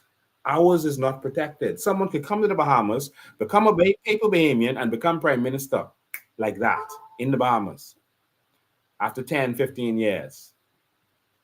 All right? So, educating you today. The last one, to be president of the Republic of Haiti must be of a Haitian of origin. All right? Never announce and not holding any other citizenship. All right? Be the owner of real assets, real estate, at least, and have a habitual residence in the country. All right? I've resided in the country 5 years before. They're making sure you ain't just no come Johnny come lately. Have received discharge from management. Okay, that's other stuff. All right? So they're making sure. They're making sure that you do this properly. 9 of 9. Member of the Constitutional Council. Same thing. Haitian of origin, etc. Own property. See, property rights is so important. If we call ourselves Bahamians, but we let all the property be bought out, Bahamians don't own no property in this country, we don't really own the thing. that we say we are. We don't own the Bahamas no more. The Bahamas gone. Other people own this. This other people country. Even though we born here. If you don't own the land, it's gone. That's why Pinland said when he was asked on a documentary, he was being interviewed, and they asked him, what is a Bahamian? He said, a Bahamian is someone who owns the land. It's the first thing he said. You gotta own the land.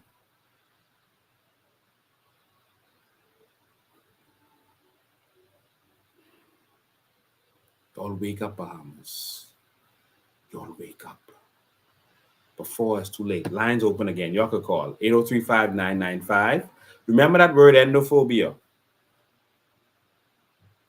That's fear of the locals, fear of yourself. That's fear of the people who belong there.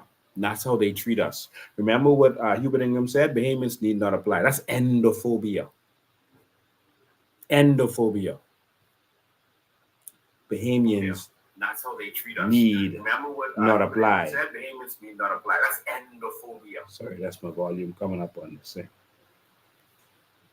Bahamians need not apply. Brave Davis made it absolutely abundantly clear when he committed treason on that day. When he said to them, I am you and you are me, I can look out for you. I've always looked out for you. I don't want you to ever forget these words, because when Bahamians still voted for this man, after he said these words, you can't blame him anymore. You can't blame the Haitians. Remember, the Haitians started flooding in September. There was no other reason. They were told on the ground that we now have a Haitian prime minister. They got instructions that you all start coming. Immediately in that September, don't forget. And there was a COI who jumped on the plane and went down there. They started making excuses for why they can't take them back. And Nago started saying, we ran out of food and stuff like that.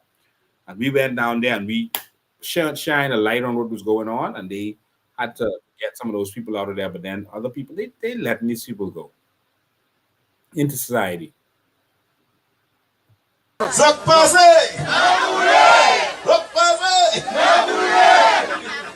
me just say that I have always been a part of this community. And there's no accident I know how to do all the dancing. Because I always be and share with you. Because you are me and I am you. Yes, sir. And I'll be here with you always. And those who knew me from the past and know me now, they always knew that I was there and always been there for you. I don't call you all, no, you all are not Haitians, Bahamians. You are Bahamian, and your origin is Haitian. Mine too, and many of us. We have to stay apart for now so we can be together later. You know now.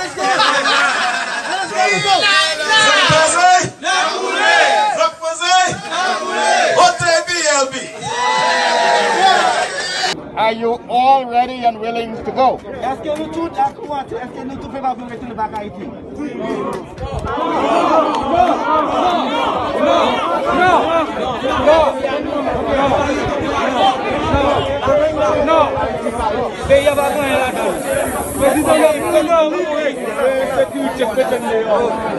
Le problème pays, mettez-nous dehors. Pas de travail, pas de rien. Pas de manger, pas de manger, pas de boire. Good afternoon, caller. You live. Hey, what's going on, Lincoln? Right here, fighting for this country. Yeah, man. I done with that. Yeah, man, I have something to just ask you, you know what I mean? Mm-hmm. How long, first of all, do these politicians and the governments between the two parties, do they know our Constitution? That's just one question I want to ask them. They know it. They're just corrupt. They don't care about the Constitution. They're corrupt.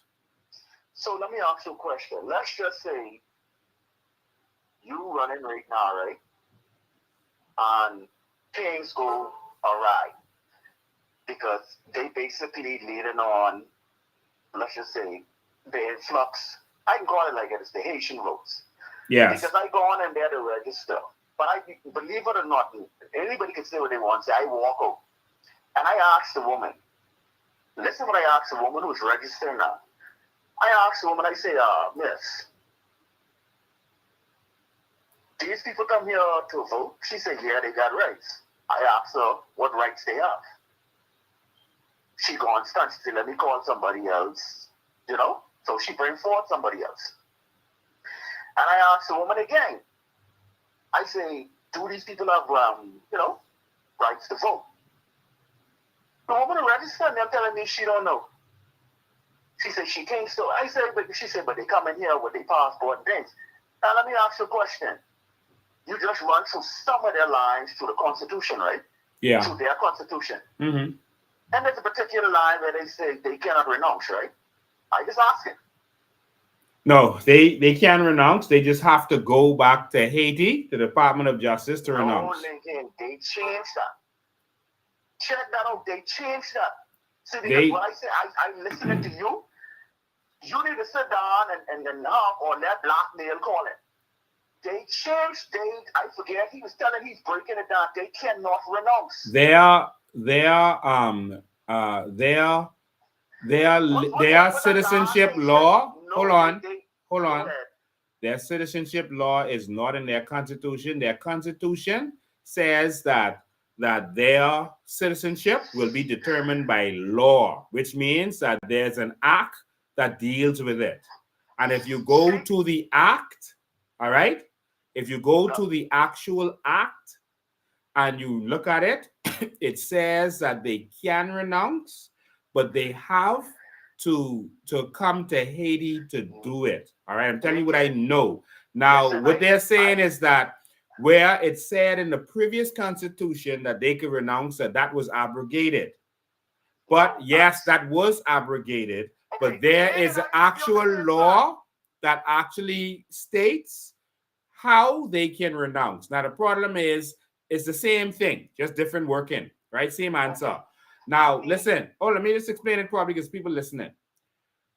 These Haitians who have gotten their citizenship did not renounce because we know they didn't go back to Haiti to do it. All right? If they can renounce, but they didn't renounce, then they have a problem. You understand? Because you're supposed to go to Haiti to renounce, and none of them did that. Right, I get all of that. Now, see, this where I get like what you saying, because I listen to blackmail, and I think whoever listening is the same thing. Right. Now, let me tell you for what I said. I think y'all spreading different messages, because on him, he was saying when Batali, whoever that last, their last prime minister was, or president was, they put something in, they do their constitution where they cannot renounce. Now, I ain't gonna argue that because you're on the same team. All I want to do is get the same message out, because if you listen to blackmail, he telling you they cannot renounce based on from 2012. They made a change in their constitution from 2012.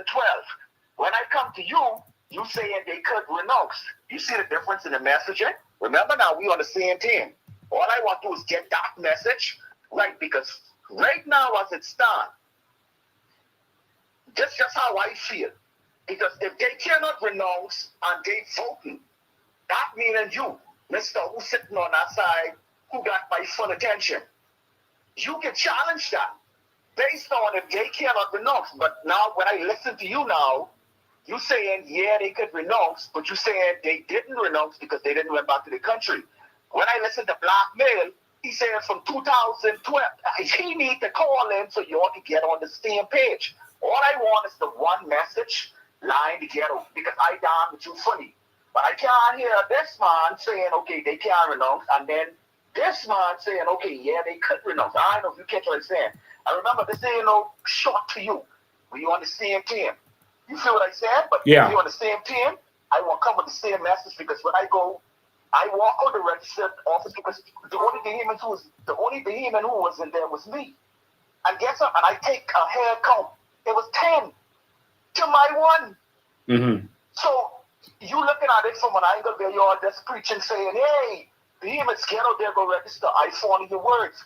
But now here's the thing. If it's a 10 to 1 lead, you then behind. I only talking sense to you, my brother. And I say to you now, as you sitting there, and I don't know how much on the live, I don't know how much you're getting hit up, But here's what you're saying to me now, based on what I'm thinking in my head from blackmail. You're saying the people and their constitution could renounce. Blackmail said from 2000. No. Hold on. I did not say by their constitution. Listen to me carefully. And see, people don't understand them. Okay. People don't understand the interpretation of the law. Listen, our law in section 13 gives Parliament the right to make laws as it relates to citizenship. All right. They did that so you don't have to go back to a referendum necessarily. All right. To make laws on citizenship. All right. That's what they put in our law. Haiti has the same law. Whereas before it was in the Constitution about renunciation, etc., that was abrogated or what we call repealed.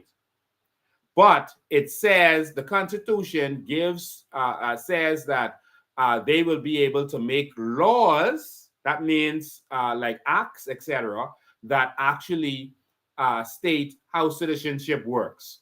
And if you read their actual acts, which aren't translated, but if you read their act, the Constitution is, if you read the actual act, it will tell you that in order for them to renounce, they have to literally come to Haiti, to the Department of Justice, in order to renounce.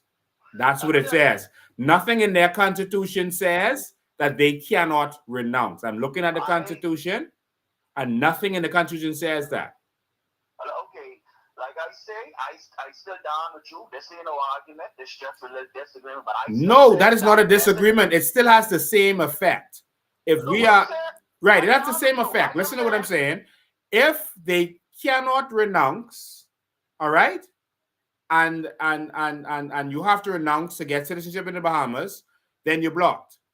But if they can renounce, but they didn't renounce because they didn't go to Haiti, as I know the actual law says, not the Constitution, the law of Haiti, all right, then that's where we have the same result. It's amazing. You know, this piss me. Lincoln, let me tell you what it's run my guts out, man. You see what I'm saying? It cost me, I'm talking about put sharks in my eye. We sitting here debating on another country. How? Name something that Haiti gave to the Bahamas other than Louis George. And I keep saying, why? We have to, everything. Haitian in the hospital. You know, every debate we have. I'm talking about Haitian building up. What they doing other than cutting, they giving us the lowest of the lowest. There's no millionaire being produced in the Bahamas. There's no scientist. There's no, name a building we're going up over maybe 16 feet in the Bahamas. Every discussion you come on every day, they got to be doing with these people. And you could call me xenophobic, xenophobic, no respect, disrespect at all aspects. That's what they did to the Bahamian people. And I ain't gonna sit back. At any means necessary, I ain't gonna sit. I'm not my mother. I'm not my mother, and I'm not my father. But all I want is the messages to get straight. So when I go back and open my mouth, I can open my mouth proudly. That's what I All right. Can you still see us? Can you see your screen? Because I'm sharing my screen now for the Bahamian public who's watching this. You have about 1,600 people live on here over our platform. I'm reading Article 10. It says the regulations governing Haitian nationality shall be determined by law. You understand? What that is saying is that it allows them to make laws. It won't be in the Constitution, but they can now make laws to determine what is what as it relates to citizenship and nationality. All right? That's what that is saying. There's nothing in here that says that you cannot renounce. What the persons were saying, looking at, is that Article 12 is where before they dealt with that kind of stuff, but now that's abrogated. But it being abrogated doesn't mean it can't be addressed in law. And so whereas it isn't in the Constitution anymore on how you renounce your citizenship, it actually is dealt with in law. And in law, in their act, you can actually come there to the Department of Justice. And when you come to the Department of Justice, you can renounce your citizenship. But make me understand that Mr. Ben, there's two things before I go. Make me understand. Go ahead. That's what we're here for. Okay, but I want this, like I said, we should be found each other. Be on the same team. Yes. You understand? Same team. I still team Lincoln. Here's what I want to understand.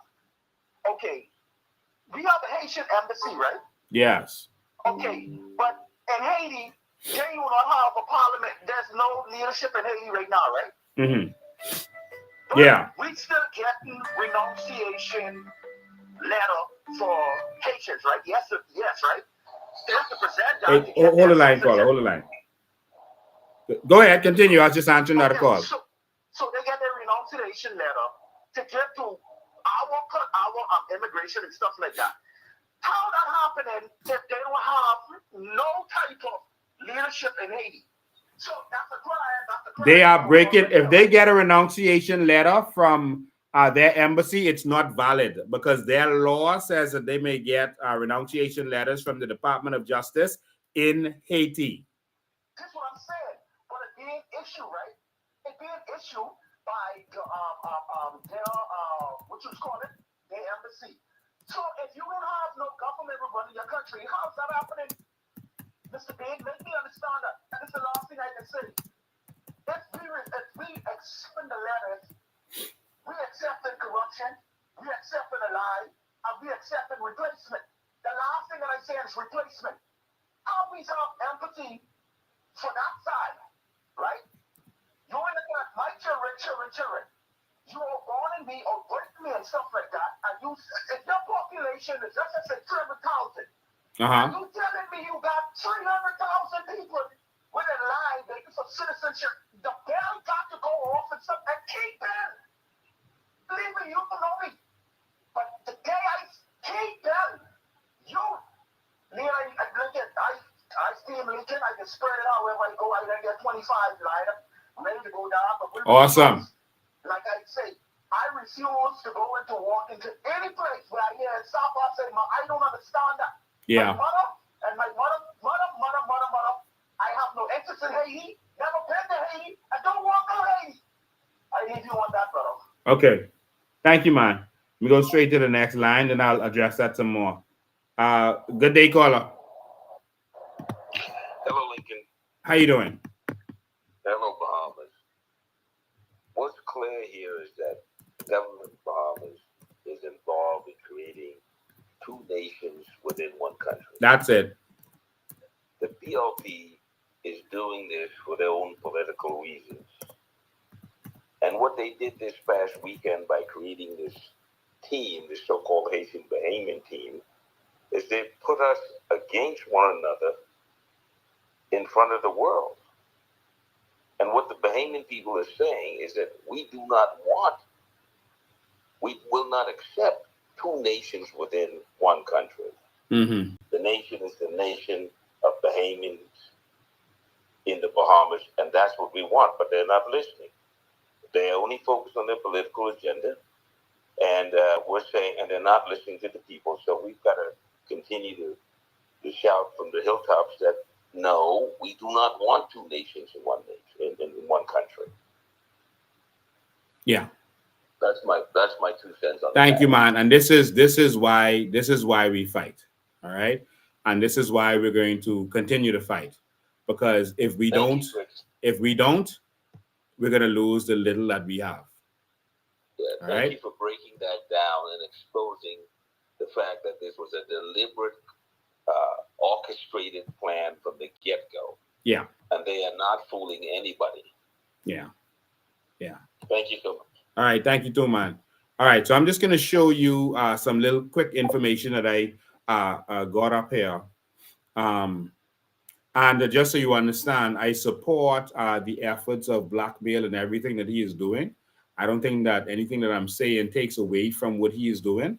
The persons are getting citizenship and nationality illegally in this country, and they're getting it wrong. But I have a duty to explain the law as I know it and as I understand it. And I think you know my reputation on this kind of stuff, and no one can ever question what I'm saying and what I am putting forward.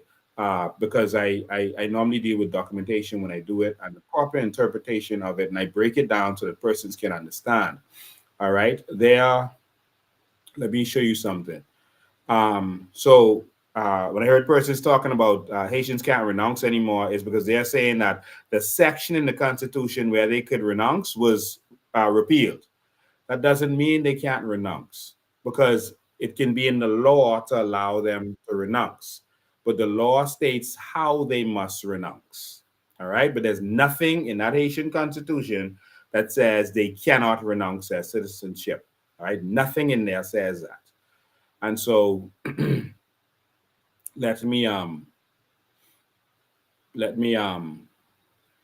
this is some information on multiplecitizenship.com. We have some information here that you can see on how Haitians are dealing with what they're dealing with, and you can just do your own proper research. If they want to voluntarily get rid of their citizenship, so loss of citizenship, voluntarily or involuntarily, all right? So voluntarily means you renounce. It says voluntary renunciation of citizenship must take place in the country, meaning in Haiti, before the Justice Department, Port-au-Prince, Haiti. That's the law. All right, that's how it works. All right, so this is the how things works. All right, and let me go to another source.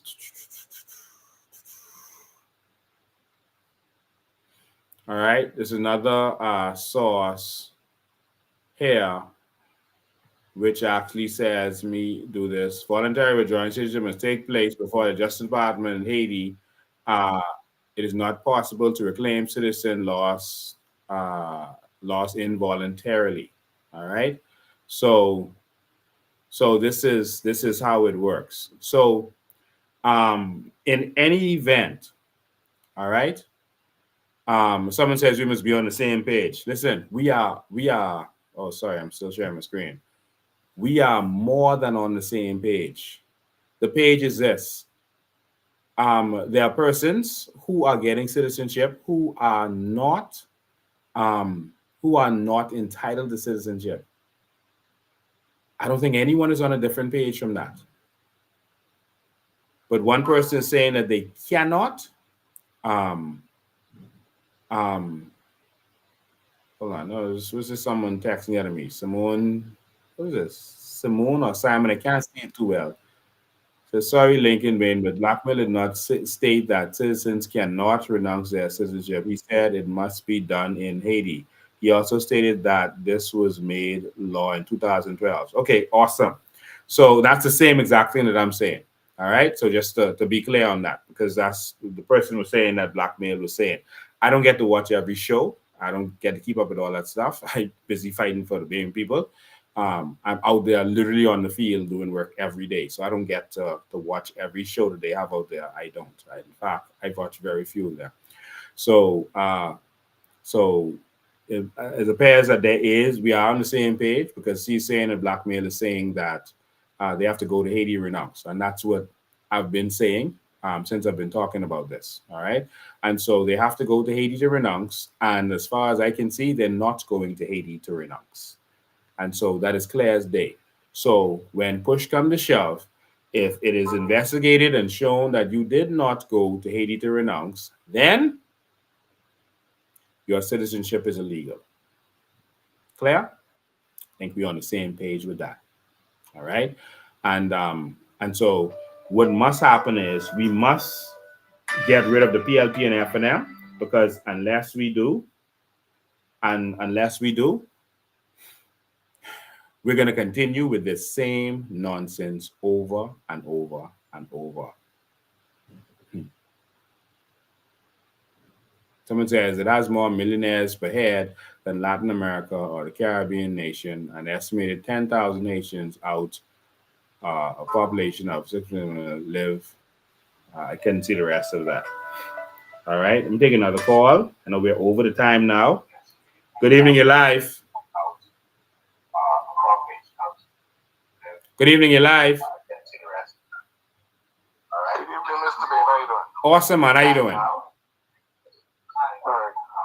What I think the confusion with the previous caller was is that the act that was done by the Bahamas government in 2012, where they stopped or where they allowed Haitians to announce in the Bahamas was stopped in 2012, and everybody after 2012 are illegal citizenships. That's what I think it is. That's why I believe he's saying that Blackmail is saying they cannot renounce. It isn't that they can't renounce, but it still goes back to they have to renounce in Haiti. Yeah, so let me just make this clear. See, I'm on this on a political level. Blackmail is not yet. I don't know if he's going to decide to go into the political side of it, but I am. And let me just say that there's certain things that I cannot say in terms of our strategy and exactly what we're going to do when we get in, because then the government is going to try to put things in place to block certain things. All right. Not everything I can say right now, but let me just say to you that no other person is going to do the things that I'm going to do to set this matter straight. I am going to be the Minister of Immigration, and you don't have to worry about that. Everyone knows that I'm fearless when it comes to this stuff, and it is going to be addressed. All right. Now, I ain't going to say the full strategy. All right. But it is going to be addressed. People who are around me know, but I can't say certain things publicly. All right. All right. So you don't have to worry about if we're on the same page, if Blackmail and me on the same page. We are very much on the same page. And I fully endorse what it is that he is doing and that they're doing. I fully endorse that. So we are 100% on the same page. The Bahamas must be for Bahamians. All right. And so whether people are confused about the details of this, don't confuse yourself. The Bahamas will be for Bahamians. I hope you aren't confused about that. Let me say it again. The Bahamas will be for Bahamians. And I don't mean only us could be here. Other people could be here. They come in to work for us. But we ain't gonna work for them. We could be like the sheiks. We could be like kings in our country. And that is what I am fighting for. And no one who is going to be here who don't belong here. It's simple as that. All right? So this one made that straight. But thank you all for your call. There's no confusion. Don't let them try to bring any confusion in this. And even if Blackmail decides he's not going to run, I'm going to make sure that he is working with me in the Ministry of Immigration as we go and clean up this problem that has been going on for all these years because of corruption and nothing else. All right? Corruption. I had some more tapes to play today. Vaughn Miller and Brave Davis and some other stuff. But I'm going to leave that for next week. We have so much to talk about. And that lady who called in about her son being raped at the Progressive Young Liberals convention. He was raped in the room. The person just went in the room, told everyone else to come out of the room, and raped the boy. It was covered up. It was covered up. To this day, the lady is still waiting. Endophobia. Remember that word. Endophobia is coming to an end in this Bahamas. Either we end endophobia or it's going to end us. Stand up. Stand with me, Bahamas. Let's protect this one nation that we got. The PLP is the queer party, and we keep reminding them of that. They're for queers and foreigners. I'm saying that because that's what they call themselves. As the Prime Minister was talking, and he didn't deny it, he actually nodded his head. When he was at the College of the Bahamas, University of the Bahamas, and one of their supporters stood up and said, you know, the PLP is the queerest party ever because you put all the queer people in place. The Prime Minister said, say what? All right. He said, yeah, I said you're the queerest party in the history of the Bahamas. Prime Minister said, that's what he did. Just like that. He nodded his head. You understand? Always remind them of that. Remind them that they are incompetent idiots. They can't even build a hospital. There's another term going. Instead of building a hospital, they're going to build a maternity ward and a hospital for children. You know, a maternity ward that children could be in. You can't build a hospital. You can't give us roads that work.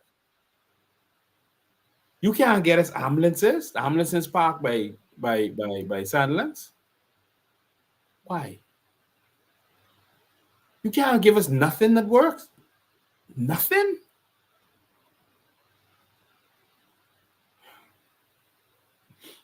But y'all keep saying y'all want qualified candidates. Qualified to do what they doing?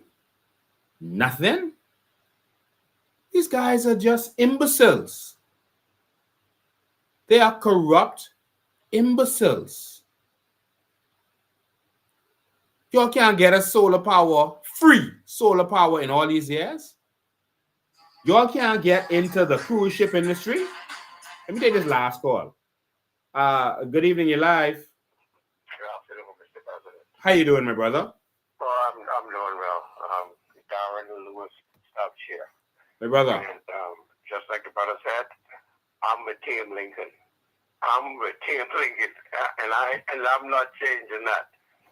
For 50 years, you know, you've been mentioning some stuff, but for 50 years, the PLP and them ran the Bahamas.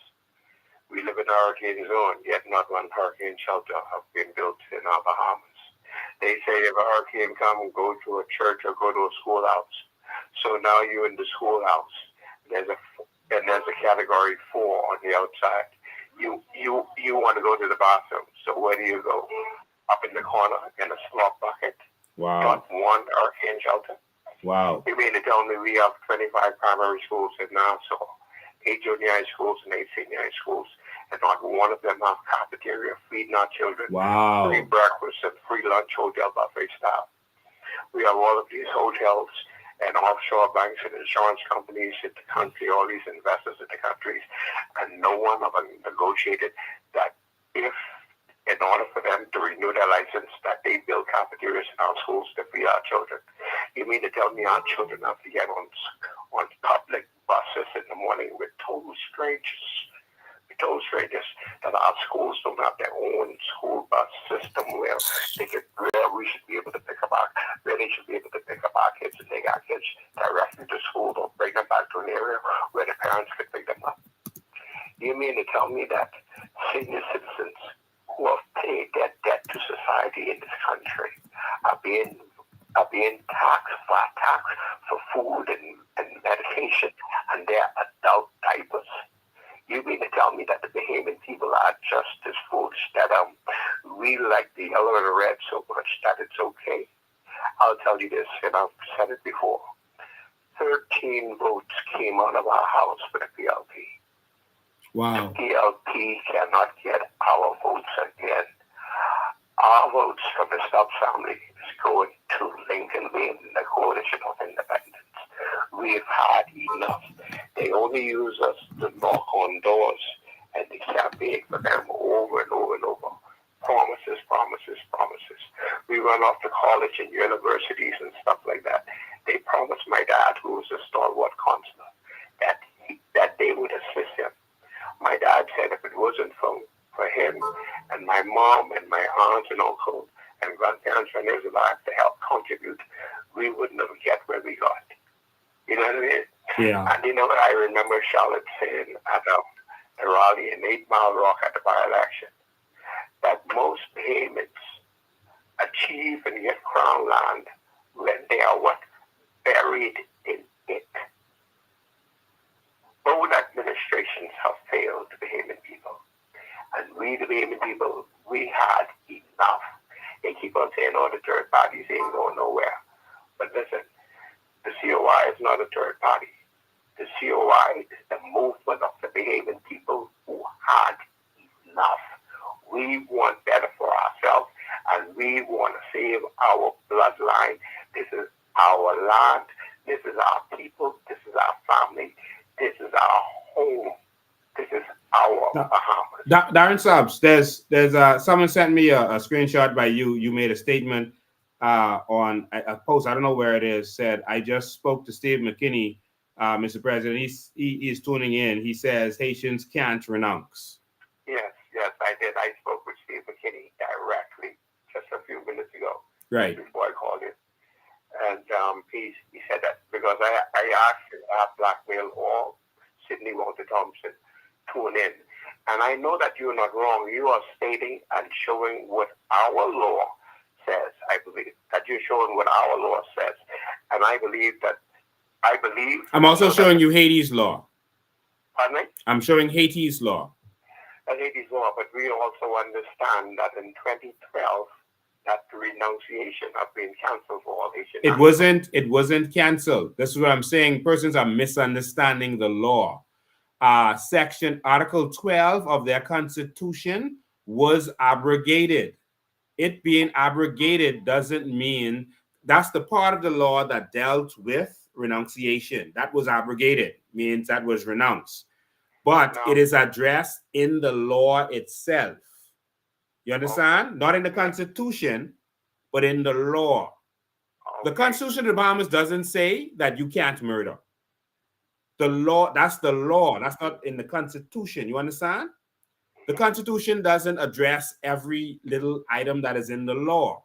You could have a law saying that it's illegal to have a pit bull. That don't have to be in the Constitution. You understand? Okay. Right. So you could have a law that deals with Bahamas Electricity Corporation. That don't have to be in the Constitution. It can be if you want to put it there, which means that it'll be harder to move it. You have to go to referendum. But what I'm saying is their law addresses that, and but the Constitution don't. It was in the Constitution, but they abrogated that part of it from the Constitution because it's addressed in the law. So it doesn't have to be there. You understand? But that doesn't change the outcome that these people are still not going to Haiti, to the Department of Justice. And because that Department of Justice basically wasn't doing anything for anyone since the earthquake. People were losing their documents. They didn't have their documents. They couldn't come there and do nothing since that's 2010. So no one could say they went to Haiti to renounce their citizenship. So it's the same result. Okay. You understand? I understand that. So 4 plus 1 is 5. 2 plus 3 is 5. You understand? Yes. I understand that. So what they're saying is that the persons can't renounce, therefore they cannot get citizenship in the Bahamas. I'm saying that yes, you're right. They can't get citizenship, but it's not because they can't renounce. It's because they can renounce, but they didn't renounce. But here it is on Google Live, so everyone can see 17 countries around the world where persons cannot renounce. That's an article. That's not their law. That's someone, just like you could go right now, do a website and put anything you want on there. That's an article that someone wrote. That's not the law. I've already done all this research. All right? So that's someone saying the countries where you can't renounce. And they're saying that because you actually literally have to fly back to Haiti to get your renunciation. And it's almost impossible to get that right now because there's no government. It's been in turmoil since 2010, and there's no way to do it. I'm giving you the full understanding. Sometimes it's better to just leave things, but I'm giving you the full understanding of it. That what you're reading is just an article that someone put together where they said these are the countries where you cannot renounce. That's not the law of Haiti. You understand? Yes. Now,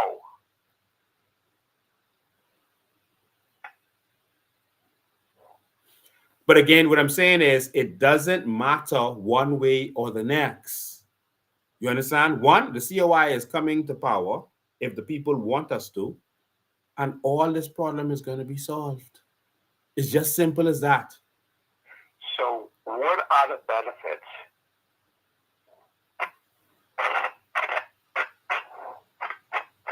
You're breaking up. I can't hear you. Yeah, now I hear you clearly now. Go ahead. Yeah, so what are the benefits voting for the Coalition of Independence? Would persons be granted crown land or monies from our natural? Would persons be granted crown land on money from our natural resources?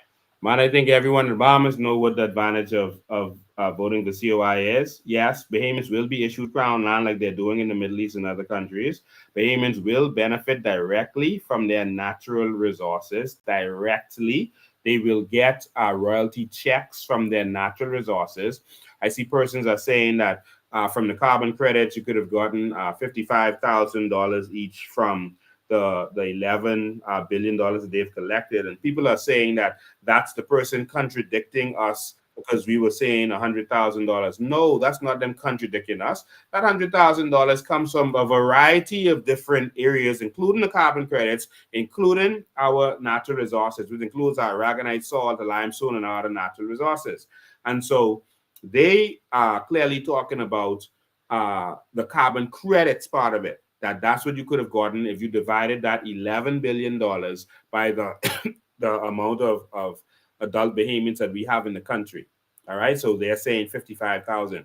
So there's no differentiation there, and it doesn't matter if someone has an opinion that we can get 55,000 and someone else has the opinion that we get 100,000. Either one works. So we don't need to make a big deal over. This person says 55,000. Therefore, we shouldn't vote COI because you only get 55,000. Seriously?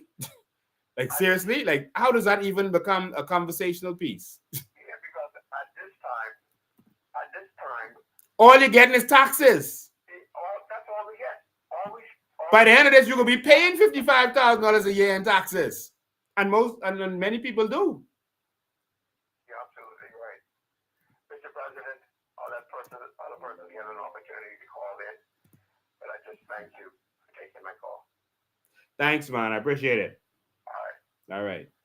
Yeah. So just to get this clear, there's going to be different people with different tweaks on how things should be done in the conversation, on how things should be done. Listen, man, don't hurt your head and that kind of stuff.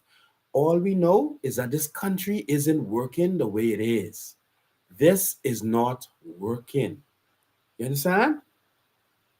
That first and foremost, we need a country that works. All of our family islands are neglected. We need a system to make that work. We have the system to make that work. Don't hurt your head over the little details because they can always find ways to bicker and find little small things, little arguments on who's right and who ain't right. And that don't matter. We need a country that works. We need to get rid of this government of corruption. Let's focus on that. Let's get rid of corruption. All right? And let's get the benefit from what we ain't benefiting from now. I gotta play this for you before I go. I know that the live has gone long today, but I think this was an important live. I gotta play this for you. All right? Because we keep focusing on the small things, and that's what they want.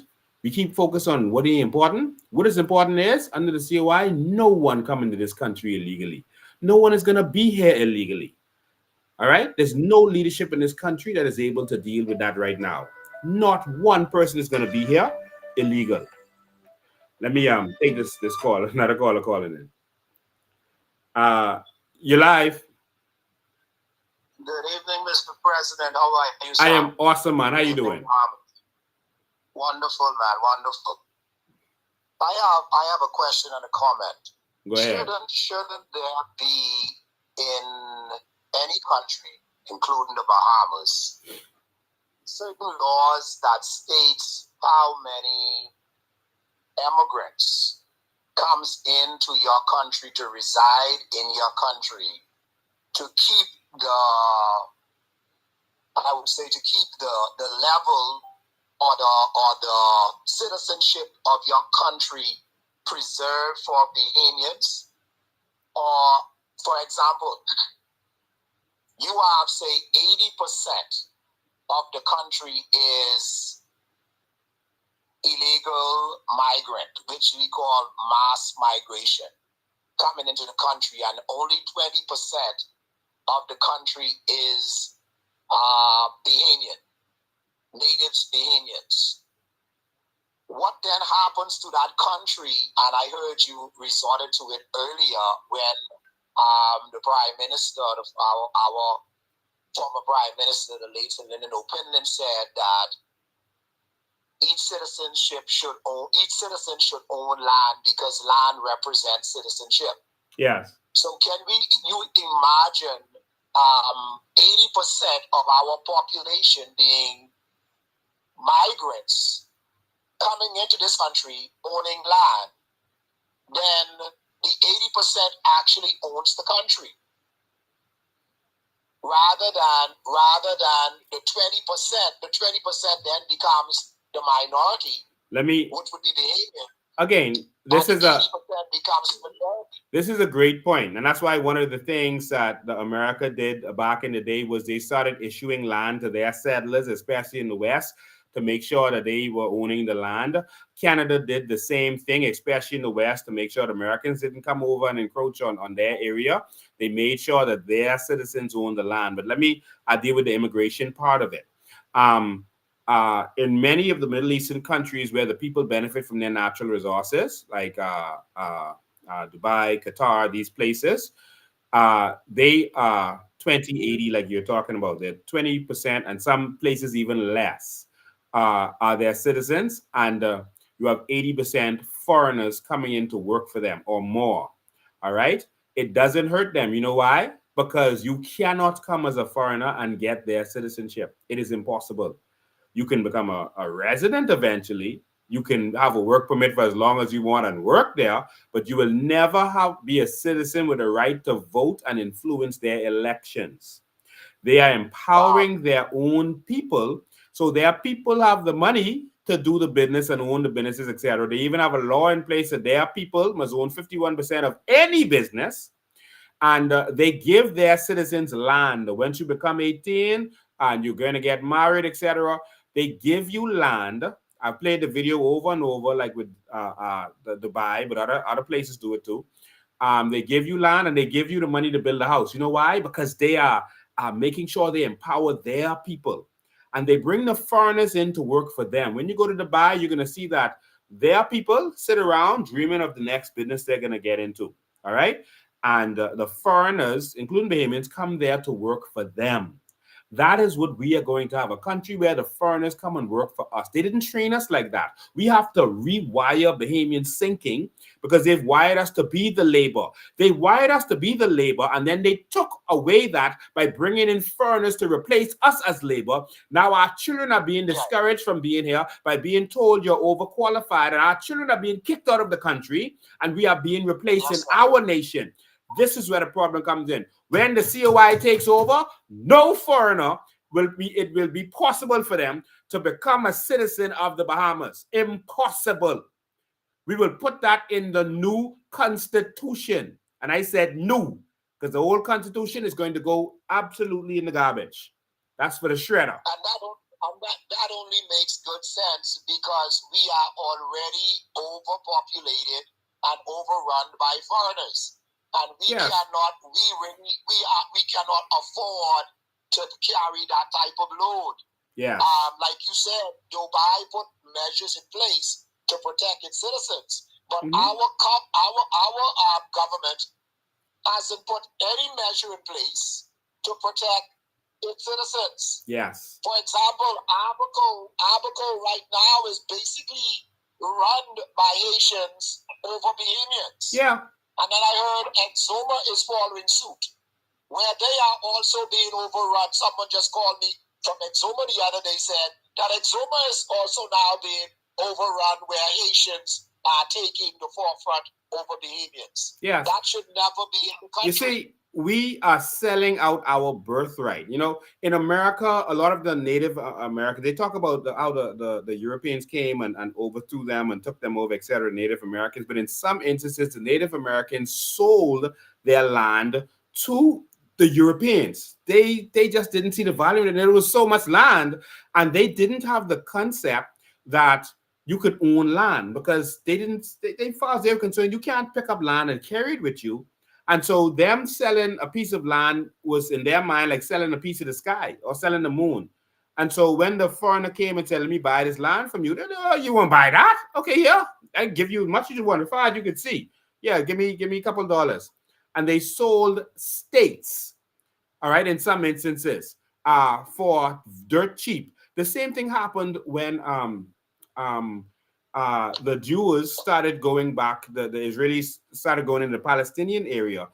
Some of it was they were placed in there, but a lot of Palestinians actually sold their land.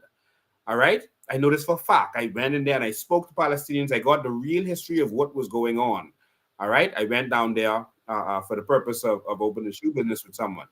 All right, so I got the history of the land and what really was going on. A lot of them saw their land as unvaluable, and a lot of the Jews started buying up this inarguable land that was garbage land. And then the Jewish people figured out ways to do agriculture on this land, even though it was barren land before. And so, whereas they thought this land was worthless, and they sold it for nothing, the Jews found a way to actually, a genius way to actually make this land worth something. But a lot of it is when your own people sell yourselves out. And that's what's happening. We are selling ourselves out. Bahamians are selling themselves out. Bahamians are giving these people papers, giving them work permits when they know they don't work for them, selling their houses to them, etc. If you sell a piece of property to a foreigner in this country, that will never come back to a Bahamian. They will never sell that back to a Bahamian. All right? That is true. There's a hidden war going on that Bahamians don't understand. And they are making us ashamed to stand up and be Bahamian and be proud to be Bahamian and to stand up for what is ours. And they're taking this country away from us piece by piece, right in our faces. I went to a photo place to buy a passport photo a couple of days ago. And let me tell you something. All in Mr. Photo was Haitians, full of Haitians. Some couldn't speak English, some could barely speak English. All right? It was full. I'll tell you that. What they getting passport photo for? Passport. Bahamians better wake up. That's all I'm saying. Thank you for your call, man. I appreciate it. Thank you, sir. You're encouraged. All right. So, no. Problem solved. I told you, don't worry about anything. We have the solution. Don't worry about the details of this and that and whatever. You know, we want the court to make the government do what is right. We don't want no court make them do nothing. We want them gone. Move them and put people there that don't have to be forced to do what is right. All right? And no foreigner moving forward will be able to get citizenship in this country. So they want to bring 10 million people here and flood us. One, military, we ain't gonna let that happen. Two, they cannot take over our country.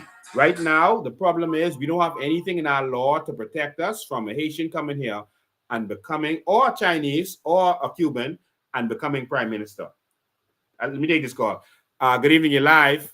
Yes, Mr. President, I have to call back to ask this question. There was a video with Michael Pintard saying that he is not promising $100,000 so you could sit on the porch, smoke a blunt, and drink your stitchy. And someone is saying, and persons are saying that, oh, he said that fighting for the bishop during the by-election, but that's not what he really wanted to say. That is what he wanted to say. I corrected him of that during the by-election. They were attacking me. Not only did he make a statement about that, Brave Davis also made a statement about that because people were concerned that we weren't benefiting from our natural resources, and people started listening to me because I was showing evidence. So Michael Pintard said people could stay home and smoke dope and drink if you give them benefits from their natural resources. What that tell you? If you vote for them, you ain't getting nothing. All right? And when you hang up the phone, I'm going to play what Brave Davis had to say. All right. Thank you, Mr. President. All right. Thank you. And so Brave Davis had this to say about you benefiting from your natural resources. Hard, and times have been really hard. It's tempting to believe in big promises of easy money. But if someone is promising you that you're going to receive a lot of something for doing a lot of nothing, Well, it's on them to prove it. It's on them to prove they ain't fooling you with smoke and mirrors. And I ask you, put them to the test. We respect you too much. We respect you, the people and residents of this community, too much to give you petty dreams that evaporate when you investigate. We don't have the time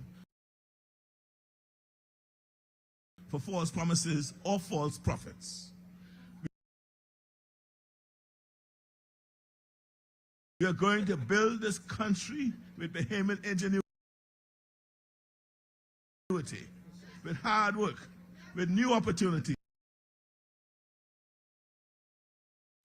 and with determination, not with scams and schemes. West Grand Bahama, we got a lot of work to do, and we got to do it together. So like I said, it's really no tough decision, is it? Only one candidate in this race can do that work with me. Understand what I'm saying? So, understand what he's saying? All right, that's what he was saying. So he was talking about me. He was talking about the fact that we said that you should benefit from what belongs to you. And he was trying to make you think that that's just a dream. Don't listen to him. Don't listen to him. You're going to do it with hard work. We can work you hard and then take everything you got. That's what he's saying. I had some other videos I could show you, but we didn't do over 2.5 hours. I don't want this to be too much longer. But please screenshot portions of this that make sense. You think you should share with your family and friends.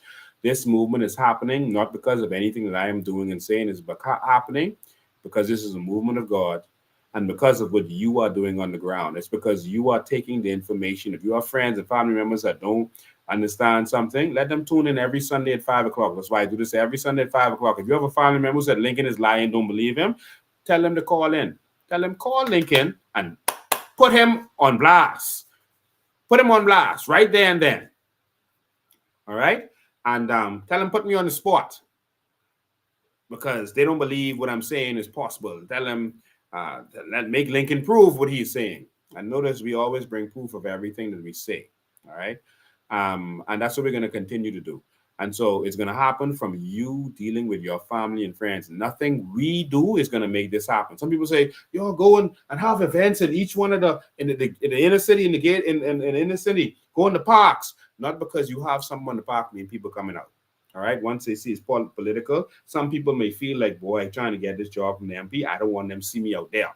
They still will feel intimidated to come out in some instances, but you are in every house. We have a supporter in every single house. Every house. All right? It's your job to work on your family and friends. That's your responsibility. Go get them. The government can't stop them. The government can affect these lives. They can affect the media. They control the media. You see how all the media went out their way to publish that thing today? They get called from the government. Listen, I need all y'all sharing this thing on social media so it's legit. This apologies from BAAA, et cetera, et cetera. Media on a Sunday afternoon, church going on, and they sharing this thing all over the place. Come on. All right? They're in full control. And so they have sold their souls. And so we need you to do the work. If you want to see it, you got to make it happen. All right? So that's it. They want to continue to rape and rob us. We can't let this happen. So other videos I've lined up. I'm going to deal with that next Sunday. But you got to wake up, y'all. You got to wake up.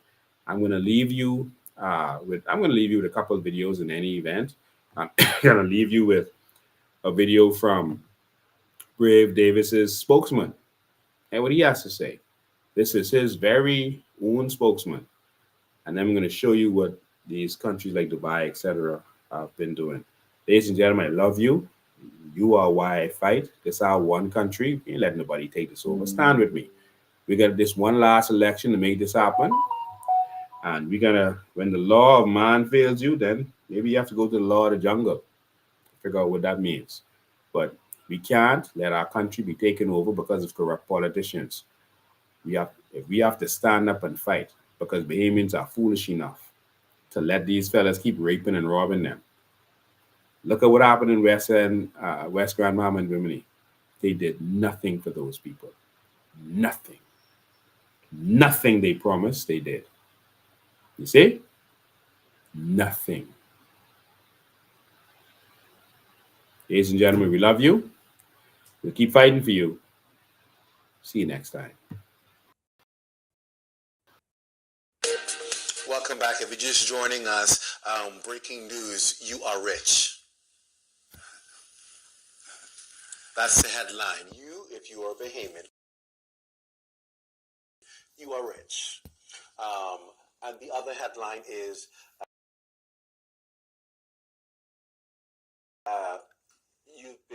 you've had someone stealing from you since you've been alive.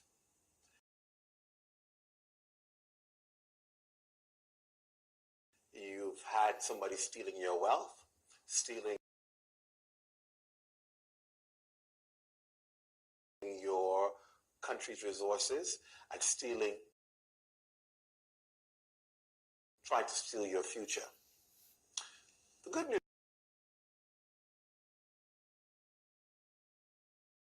news is we are now on to the trick.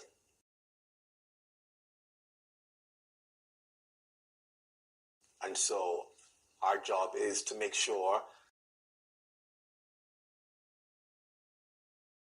that we get it back to you.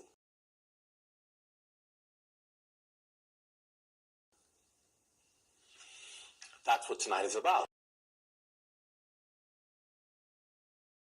Educating you so you are aware of what's been happening.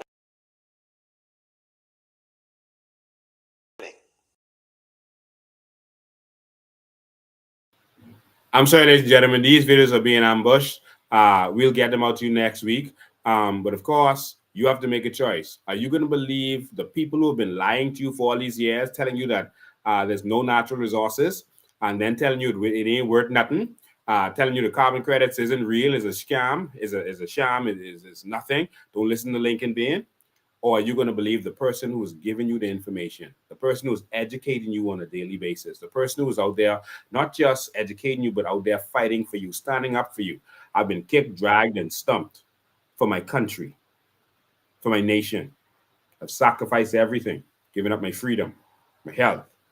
I've given up everything fighting for this country. You're going to believe these fellas who are living high on the hog by lying to you? Or are you going to believe the next generation of Bahamian who wants us to benefit? The question is, what do you have to lose? I need you to go out there and fight. Talk to your family and your friends. Talk to your co-workers. Don't let them talk about nothing else. When they finish talking about LeBron, you bring up your country. You educate them. You keep the conversation on the new Bahamas. And then we will get there. Believe with me. We are not going to lose this. Don't be afraid. Don't be afraid because the barbarians are at the gate and some of them are already here. Don't be afraid because these foreigners are in positions in our different corporations, in our police force, our armed forces. Don't be afraid. We are going to win this. I will fearlessly stand up for the Bahamian people, and we're going to take this country back. Give it to the Bahamian people. Make the Bahamian people the kings. And then let the foreigners come and work with us and partner with us. That's the new Bahamas. Thank you. I love you.